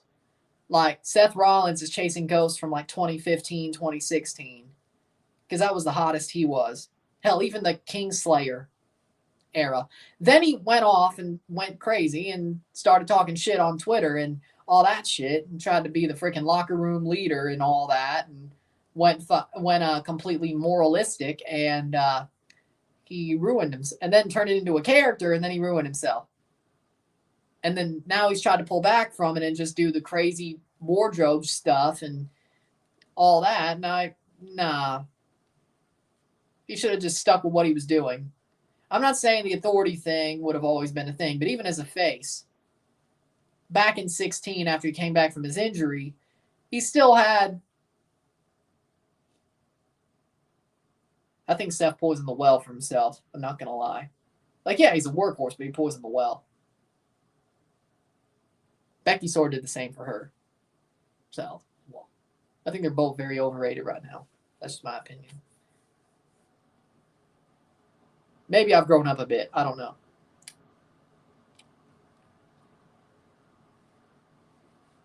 But I still am a fan of New Japan, so I don't know if I've grown up that much. Linez Fulheniso is the sub. Like, New Japan is well, it has less promos, but like in ring, New Japan is exactly what I say when I say good in ring work. It's not as spot filled, good chain wrestling, good hard hitting wrestling, depending on who you have. Especially when AJ was there, Nakamura, Naito. That's what I'm talking about.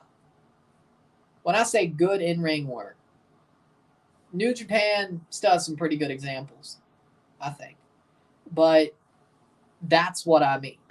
I don't mean spot fest. I mean sort of what New Japan does. That, to me, is the perfect outline for a match.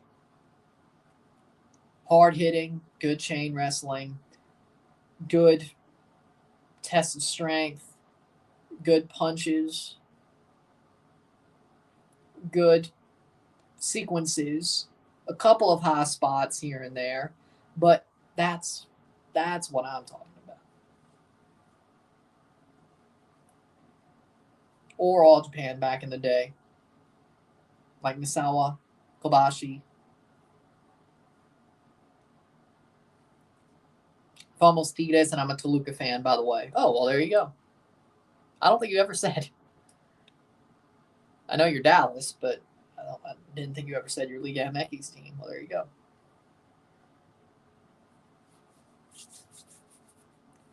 But, again, also, early Ring of Honor is sort of like that as well, I would say. Like Danielson, Punk, Samoa Joe, AJ Styles. Early Ring of Honor and early TNA. Well, okay, maybe not. But early Ring of Honor as well. It wasn't so spot-based. Like in WWE, when I say the type of in-ring worker that I think is great in the ring, who could do both, Kevin Owens. I've always been a fan of Kevin Owens, but Sami Zayn, I thought his matches were not spot fests. I don't think his matches have ever been spot fests. I think, look at the Neville-Sami Zayn match back from our Evolution. Again, look at the Elimination Chamber match as well. Let's see, what else is there? Kevin versus Sami multiple times.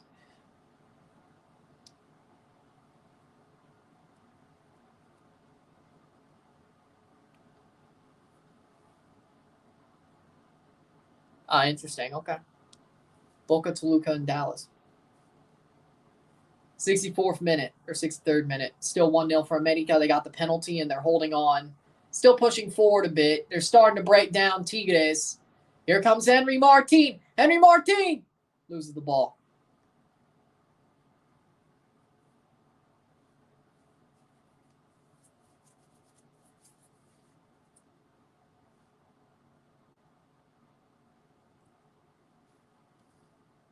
And I also thought John Cena late on in his career definitely was starting to get very good in ring. I think he's definitely fallen off from his peak. But yes, it's already up. Or the stream, where the stream's going to be is already up. So yes, it will be streamed. Don't worry. But I thought Cena was also very, but I also thought John Cena was very good in the ring, especially around the Open Challenge era. AJ Styles era, the Open Challenge era, that John Cena, I thought he was very good in the ring. He tried to do a couple of, well, he didn't do too many high spots, but the ones he tried to do were not great. The springboard stunner. You're not a cruiserweight, man. You shouldn't be doing that. Or the Canadian Destroyer. Again, you're not a cruiserweight. You shouldn't be doing that. But okay, all right. But he tried new things. Yes, I have. I went to Toronto versus Columbus in 2019, Kansas City, Toronto 2018, and Toronto, Nashville in 2021. Went to a couple of, when I was in high school, went to a couple of games over there as well for high school. But never went to a college game. Didn't go to a City 2 game. Haven't gone to a St. Louis City game. But I've went to a couple, yeah. I've been in the grounds before, yeah. 65th minute.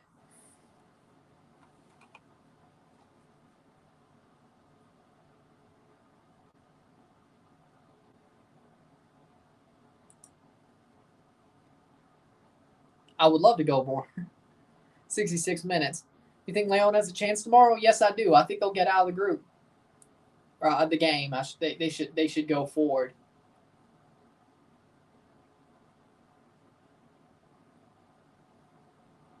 '66 minute. Playoffs is a whole different atmosphere in person. Good times, good times. But I think Leon has a chance, yeah.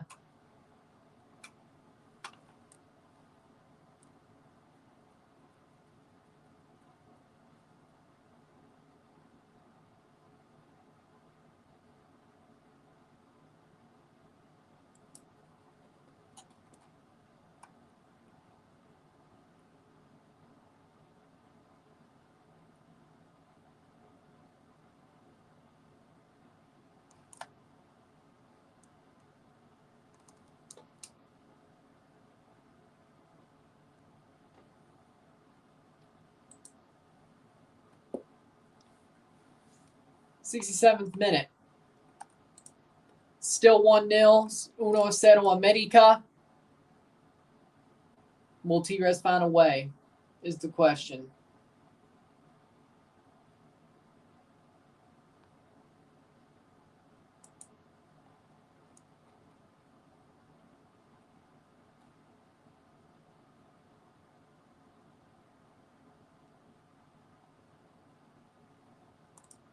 Playing forward, headed away.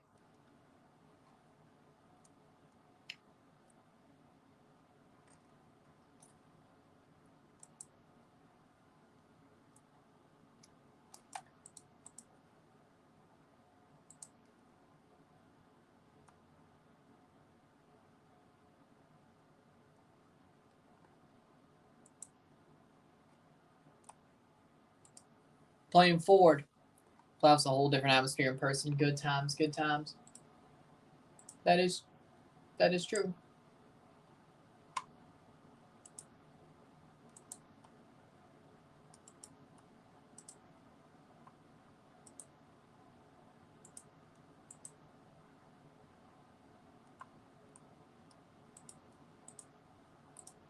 There we go. Playing forward. Tigres trying to find an equalizer. Not that it really matters. Not that it really matters because away goals don't count. Draw on aggregate would send them to extra time no matter what. Also, seeding doesn't matter. In the second leg, of course. 69th minute.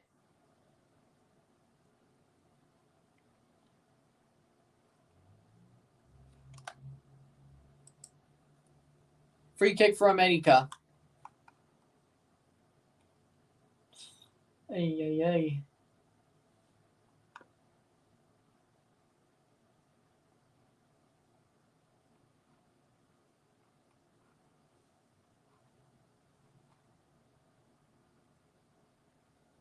'69th minute. Hernan is off. Hernan has been taken off for 69th minute. Gorehan has been taken off. They have Oziel and Fulheniso on. Samir Vigon, Linus, Gorehan in the 70th minute. I'm guessing for Flores. I didn't catch that part of the sub.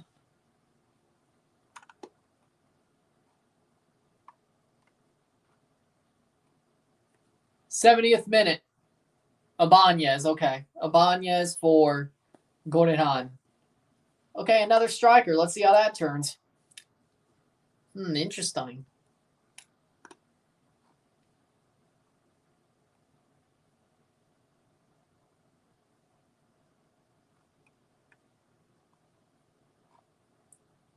Hmm.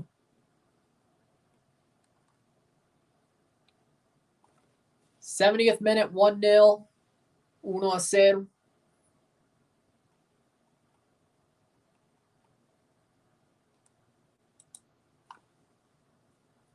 Cross in, blocked away.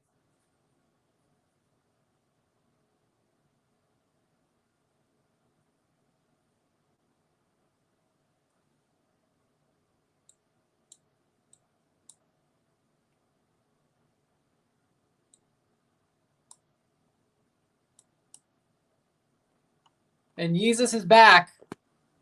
Welcome back, brother. Welcome back.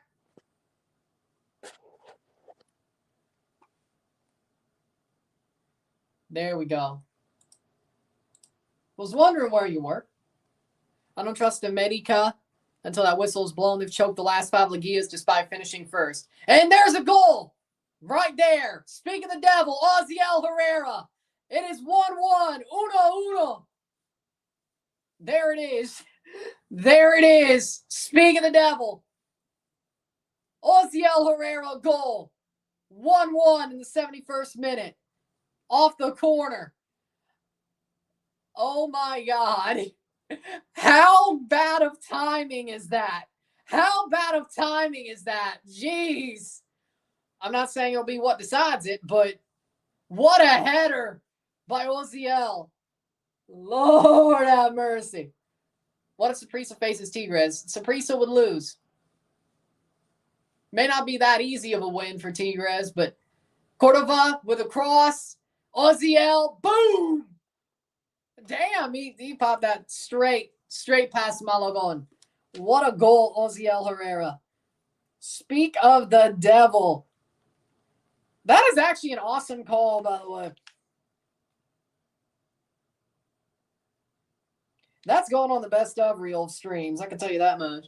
72nd minute. That was actually a really good call. 1-1, 1-1.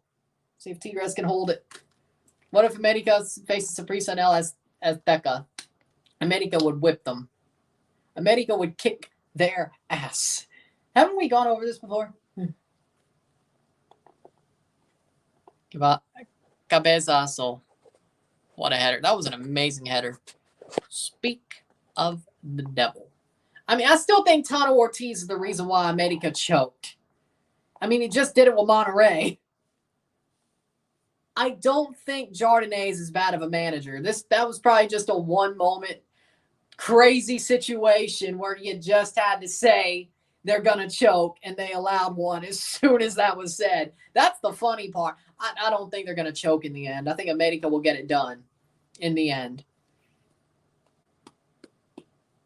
I think they're going to get it done in the end. That's the thing.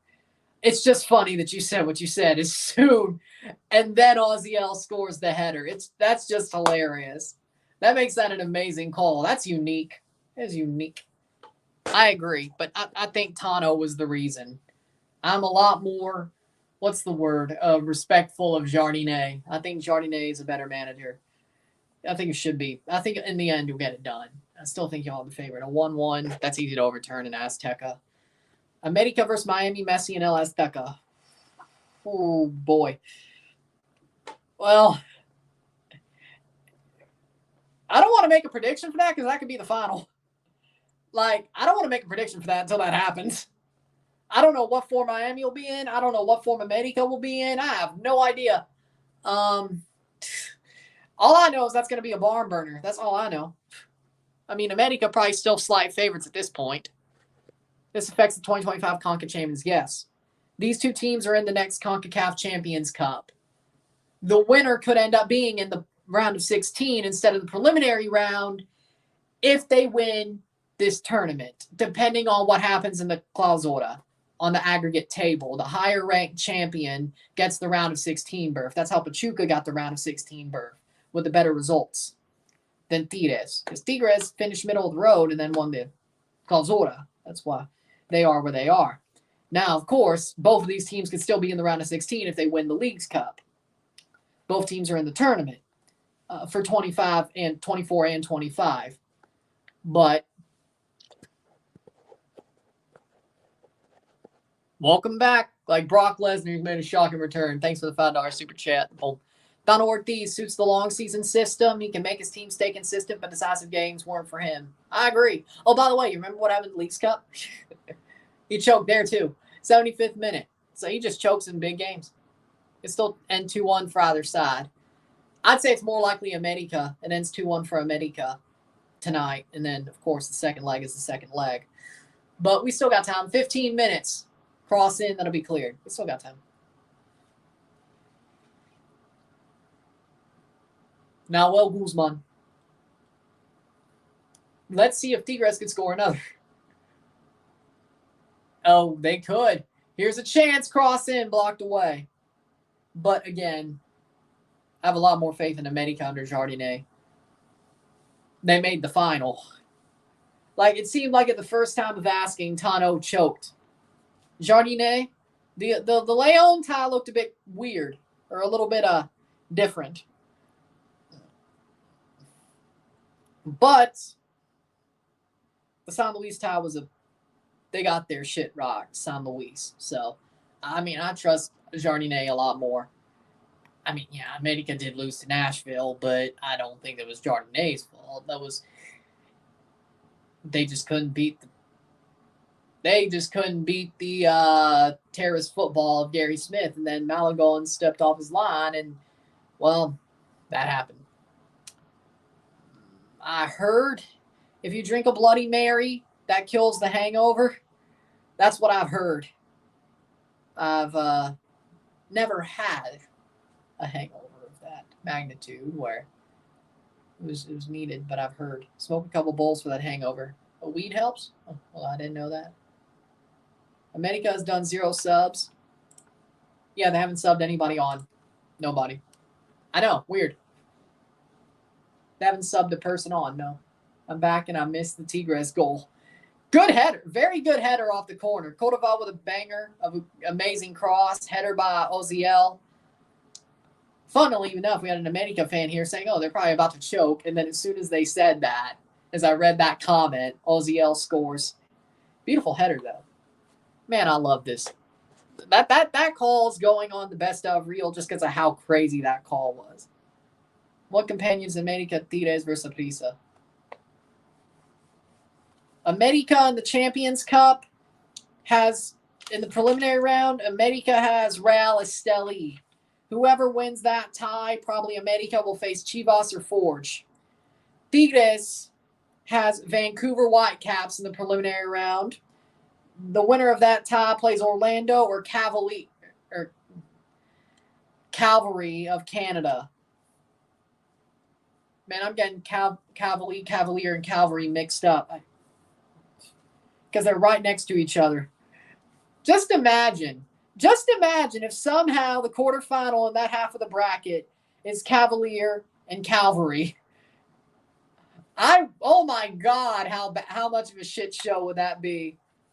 It's not going to happen because Cavalier is the lowest ranked team in the tournament, and I don't think Cavalry would make it that far. But just imagine. Say Columbus wins, or Houston or St. Louis, whoever, Columbus probably. Then they play Cavalry of Canada. Cavalry somehow beats Crew. Cavalier plays Monterrey, and somehow Cavalier beats Monterrey. And after beating Cincinnati, by the way. And then they beat Miami. And then it's Cavalry versus Cavalier. Oh, my God. How much of a shit show would that be? Robin Hood, the underdogs. What team does América and Tigres have against Saprissa? Like, if you're talking about what they would put out, I'd say they put out their A team. Saprissa's playing Philly, though, in the preliminary round of the tournament. Then they play Pachuca. And they would not play América till the semifinals if they were to make it that far. And Tigres until the final. But they would both put out their A teams. I think they would care. Robin Hood, the underdogs. Who is the Madrid, Barca, Man City, Man United of the Canadian Premier League? Forge. Canadian teams in general, well, it used to be Toronto, but I honestly just say Forge overall because they actually win. 10 minutes to go. It's 1-1. América got a penalty. Quiñones got fouled in the box. Martin sent Nahuel the wrong way. Then, of course, 21 minutes later, Oziel scores a header off the corner. Pretty good game, though. It's been pretty even, though. América's side is favorable for them to make the final. Only team I see beating them is Toluca, maybe Philly. I wish Forge could. I want Forge versus América. I know Forge is going to lose that tie. But, man, if Forge could give América a game over 2 legs, I would be very proud. Besides, they just would have gotten past Chivas' wall. And if Forge won, I'm not going to say, because let's be honest, I ain't going to make no bets that I'm going to have to pay up, or do anything embarrassing. So I'd be very proud of Forge, though, if they were to win, which they wouldn't, but who knows. Man, I'd be a happy man. Very happy man. No, they won't, Jesus. That's the point. They won't. But I'm just saying if they did, I'd be a very happy man. I'd be a very happy man.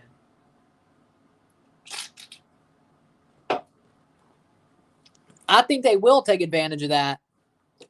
Bobby Smirniotis is one of the most underrated coaches in CONCACAF. He is. If you watch the CONCACAF League back in 21, 19, 20, 21, when he played Cruz Azul, when Forge played Cruz Azul, Bobby Smirniotis is very underrated. If you don't watch the CONCACAF League when Forge was there, or the CPL, or the Canadian Championship, Bobby Smirniotis, he could beat some good teams and some good coaches. He could out-coach a lot of people in CONCACAF. So, whatever Chivas pulls out, because we know they're not going to get Ambriz. They're not going to do the smart thing. And even then, it could still blow up in their face because they've tried to do the smart thing before. And it still blew up in their face. I'm not saying Paunovic did, but the problems in Chivas are still there. Even Paunovic couldn't get rid of them. So, even if they did the smart thing and hired Ambriz, it could still blow up in their face. Point being is Bobby Smirniotis is a damn good coach. Forge is a good team. You should not sleep on them. They could do some really good things in the Champions Cup. And I don't think it has to be snowy and cold. I really don't think so. Let's remember, Cruz Azul was better than Chivas is right now when they played Forge. And Forge gave them 2 games. And it was a pretty tough tie. And it should have never been 4-1. I think the scoreline flattered Cruz Azul. I think Forge played very well. They've had a puncher's chance in my book. If things go their way, they had a puncher's chance against a team that they shouldn't have in Mexico. And Cruz Azul was a lot better than Chivas is right now. And we're in less turmoil at that point in 2022. So I don't think it needs to be snowy and cold. Forge just needs to do enough to get it down to Akron and hold on. I think they could do it. América finally made some subs. Probably. Valdez is off for Cabecita. And as well. But they've made 2 subs. But again, Forge, if you're Chivas, you better not sleep on. I'm just saying. Forge is not a team to sleep on. against your better judgment, or not your better judgment, but at your own peril, sleep on him. At your own peril. I've seen Forge take scalps they shouldn't have taken and be very close to taking scalps they shouldn't have taken. Trust me, Forge is not somebody you want to sleep on. Yes, they are my Canadian Premier League team, but they do some crazy thing. They do some amazing things. So, for a team that's only 5 years old, they've done some amazing things. Trust me. You don't want to sleep on Forge, Chivas fans. Trust me, you do not. You do not. I'm not saying Forge wins, at least right now. I'm not saying that. What I'm saying is Forge can win. You get the wrong manager, they certainly can win. Bobby Smirniotis will find a way. I believe in it. What if América was in the Canadian Premier League? They would win it. Forge would start losing some Canadian Premier Leagues. Shields and Cups. But they already have 4. So, would you say it's more like 60-40? 60-40 Chivas, yes. I would say it's 60-40 Chivas, at least at this point. Depending on what they do in the offseason, that could change. Right now, I think Chivas has the slight edge, but I think Forge, a 40% chance going into that tie, especially for Forge, knowing what they are and knowing their penchant for doing some stuff they shouldn't do and shock some people. I'll take a 60-40 chance. Knowing Forge's mentality and the way Bobby Smirniotis rolls, that is an advantage played. Trust me. So I'll take a 60-40 chance. I totally would take a 60-40 chance as a Forge fan. 86th minute. Exactly. I will say USMNT gets the semifinal in spite of Berhalter. Not because of him, in spite of him. And Mexico gets to the quarterfinals. Because I think if they get to the quarterfinals, they have to play Argentina. And, well, we know how that's going to go. No head penal, arbitro. Well, he didn't give one. 87th minute. Come on, Tigres. Gignac is silent. I know. Gignac is getting older, my friend. He's getting older. Of course he's going to be silent more often than not. And besides, he's never really the hero in the Liguilla either. It's normally other dudes. Like Jesus Dueñas. Remember when that happened? Remember when Jesus Dueñas was the hero in Liguilla that one time? Remember? Streets won't forget. Streets won't forget. 2014 Prime Piojo versus Argentina. Well, if they did that, they'd win, yeah. Or I wouldn't say, well, it'd be a lot closer. They'd have a chance. It would be insane for Forge to have a North American tour to Guadalajara than Mexico City. It would be. Who replaces Gignac when he leaves Tigres? I mean, Ibanez is pretty good. Yeah, but they punch above their weight. You know this. You've seen them punch above their weight, just like I have. You've seen Forge punch above their weight. They may be rated 2,300 in the world ranking and 185 in CONCACAF, which they're not. Not by CONCACAF's rankings.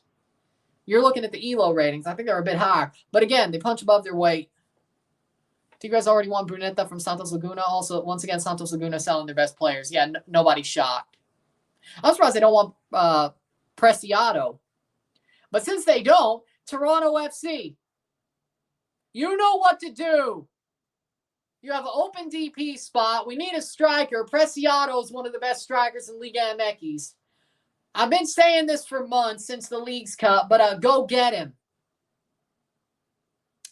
Preciado's better anyway. But okay, Tigres. Sure, go get Brunetta. Who said I was going to sleep? I don't even know if I'm going to take a nap. Who said I was going to sleep?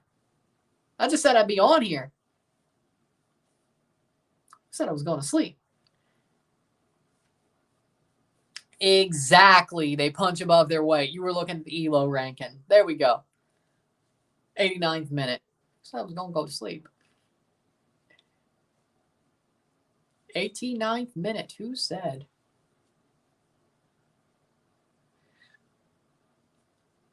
I said I would be there.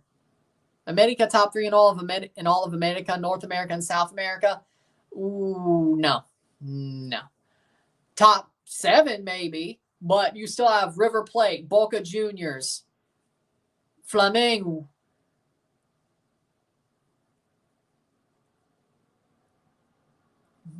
Fluminense, I don't think they're up there. Maybe top 5. Nobody in MLS matches up. No, honestly. I agree. Same as Toronto. They both need to be saved. I hate that we're in the same position and Vanny's over there just effing around. Boca, River, Flamengo, maybe 4th. I think it's Boca, River, Flamengo, Nacional. Yeah, no, América is better than Nacional. Top 4. They're just out of that top 3. I can't believe Orlando's playing Flamengo, which I don't think Orlando has a chance against Flamengo. Flamengo, Fluminense, Palmeiras, River Plate, Palmeiras. Yeah, top 5. I don't think Fluminense is in top 5 over América, though. They did win the Libertadores, but I don't think they're in the top 5. I think they're a weaker side to be sent. Alvarez and Reyes coming on the 90th minute. Oh, they would kill TFC right now. They would absolutely kill them. América faces TFC. TFC would lose 6-0 right now. Maybe 7. Yes, it's back to being the CONCACAF Champions Cup. I'm starting to get used to it. It does roll off the tongue pretty nicely. But now that it's going straight into the Champions Cup and we're past the league and we really aren't going to talk about Leon besides tomorrow and maybe more, by the turn of the year, I should be used to it, I think. I mean, power level of America, what would they win? Everything. But they don't. That's the sad part. They were about to, but Bill Manning screwed it all up because he let Bezpachenko walk, and ever since he's been tearing down the team.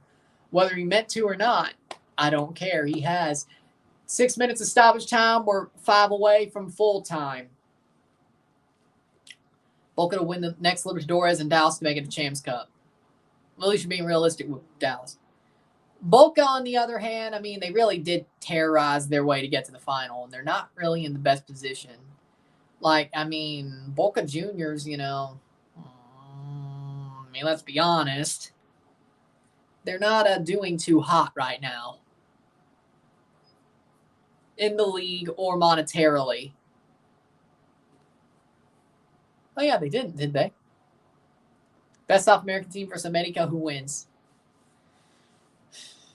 Flamengo versus America, I say America. But if it's Fluminense right now, America. Marcelo's there now, sure. They made it to Sudamericana. Yep.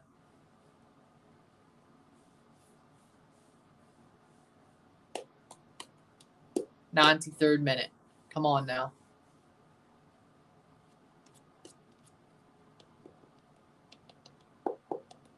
'93rd minute.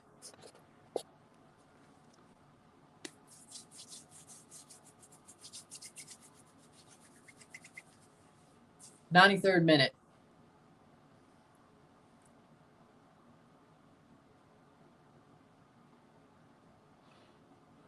Toto Pachuca Copa Sudamericana.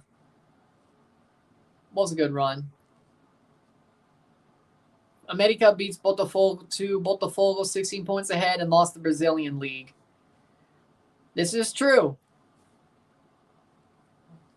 I agree. If you bottle 16 points out, America would ruin you. Toluca is good, but could be better. Yep, I agree. But you shouldn't have fired Ambriz. That's the thing. They fired Ambriz idiotically. That makes no sense. It's like, oh, we're going to fire Ignacio Ambriz. What? What? I keep guys like Marcel Ruiz and Jean Meneses. They're 2 good players. 94th minute. They beat Alexis Sanchez and Vidal and Chipete Suarez Toluca need to keep Ambris men won titles in Mexico in his sleep. Exactly. Now, in CONCACAF Champions League, on the other hand, that was his problem. He lost to Bobby Bakhale and Chris Armas when they should have won both ties. Now, is that what ruined him at León? For sure. And he wanted to go to Spain. So they agreed. He comes back. They actually did pretty good in Leagues Cup. But, Ambris will always have the moment of, you won titles sleepwalking in Mexico, but you still lost Champions League ties to Bob Bradley and Chris Armas. Now, how the hell does that happen?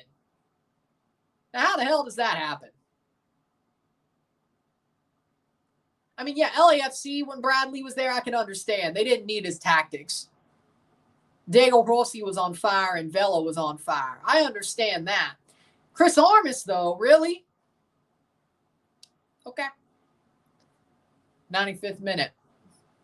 Okay. I don't get it either. I was happy it happened, but I don't get it either. Man, the 2006 Colo-Colo team stacked Arturo Vidal, Alexis Sanchez, Matias Fernandez, and Chupete Suazo. That was a really good team, yeah. Really good team. Really good team. Then Olan lost to Schmetzer, but Olan didn't sleepwalk to titles the same way. Larcamon won the whole damn thing, so there you go. He did win Leagues Cup, though, so Olan did win more Intercontinental trophies than Ambris. 96th minute, 1-1, 1-1. Looks like we're going to get a draw tonight. Looks like we're going to end up with a draw on the first leg. Henry Martin with a penalty. Oziel Herrera with that banger of a header. 95th minute, 10 seconds to go to get to the 96th. What do we got? Jose Cardoso was a baller. I agree. I gave Pachuca credit. They had a really good team. As well as they had a really good team that year. I agree. She was still playing for Toluca, and it's full time. They had a damn good team that year. Pachuca's never been that good since, even if they've won a couple of trophies. 1-1, full time, 1-1. Esta noche, we got whoever wins outright on Sunday will be your champions, or whoever wins in extra time or penalties will be your champions. That's about as easy as it is. Not on this channel. Not live. I'll be watching the draw, but I'm not going to be covering it. With that being said, Pachuca's better internationally than domestically, at least from the years I've seen them. Except for the Champions. Especially besides the Champions League this year. Oh, and Leagues Cup. Second leg of the finals at 7 Central on Sunday. Tigres has the 1-1 draw at home. León did the same thing. They drew at home, but they ended up losing the second leg. Does that happen on Sunday to Tigres? Will be interesting to see. With that being said, if you like the stream, like it, share, subscribe. You know what it is. Tell your friends. Hit that like button. Hit that subscribe button. Hit that bell notification button. Subscribe. Send some chats on the live streams. Comment on this video. Put us a play. Share with friends and family. All that great stuff. I shall see you within the hour for the review of this match. I'll see you at 8:30 Central for the León Urawa match. Then at 12 for Al Ahly versus Al Ittihad. So we'll be live for both Club World Cup games in the morning as well. If I sleep, I sleep. If I don't, I don't. With that being said, I will see you within the hour and then in the morning. Less than 12 hours, more like 10 hours or whatever. I'll see you then. I'm running. I'm out. Peace.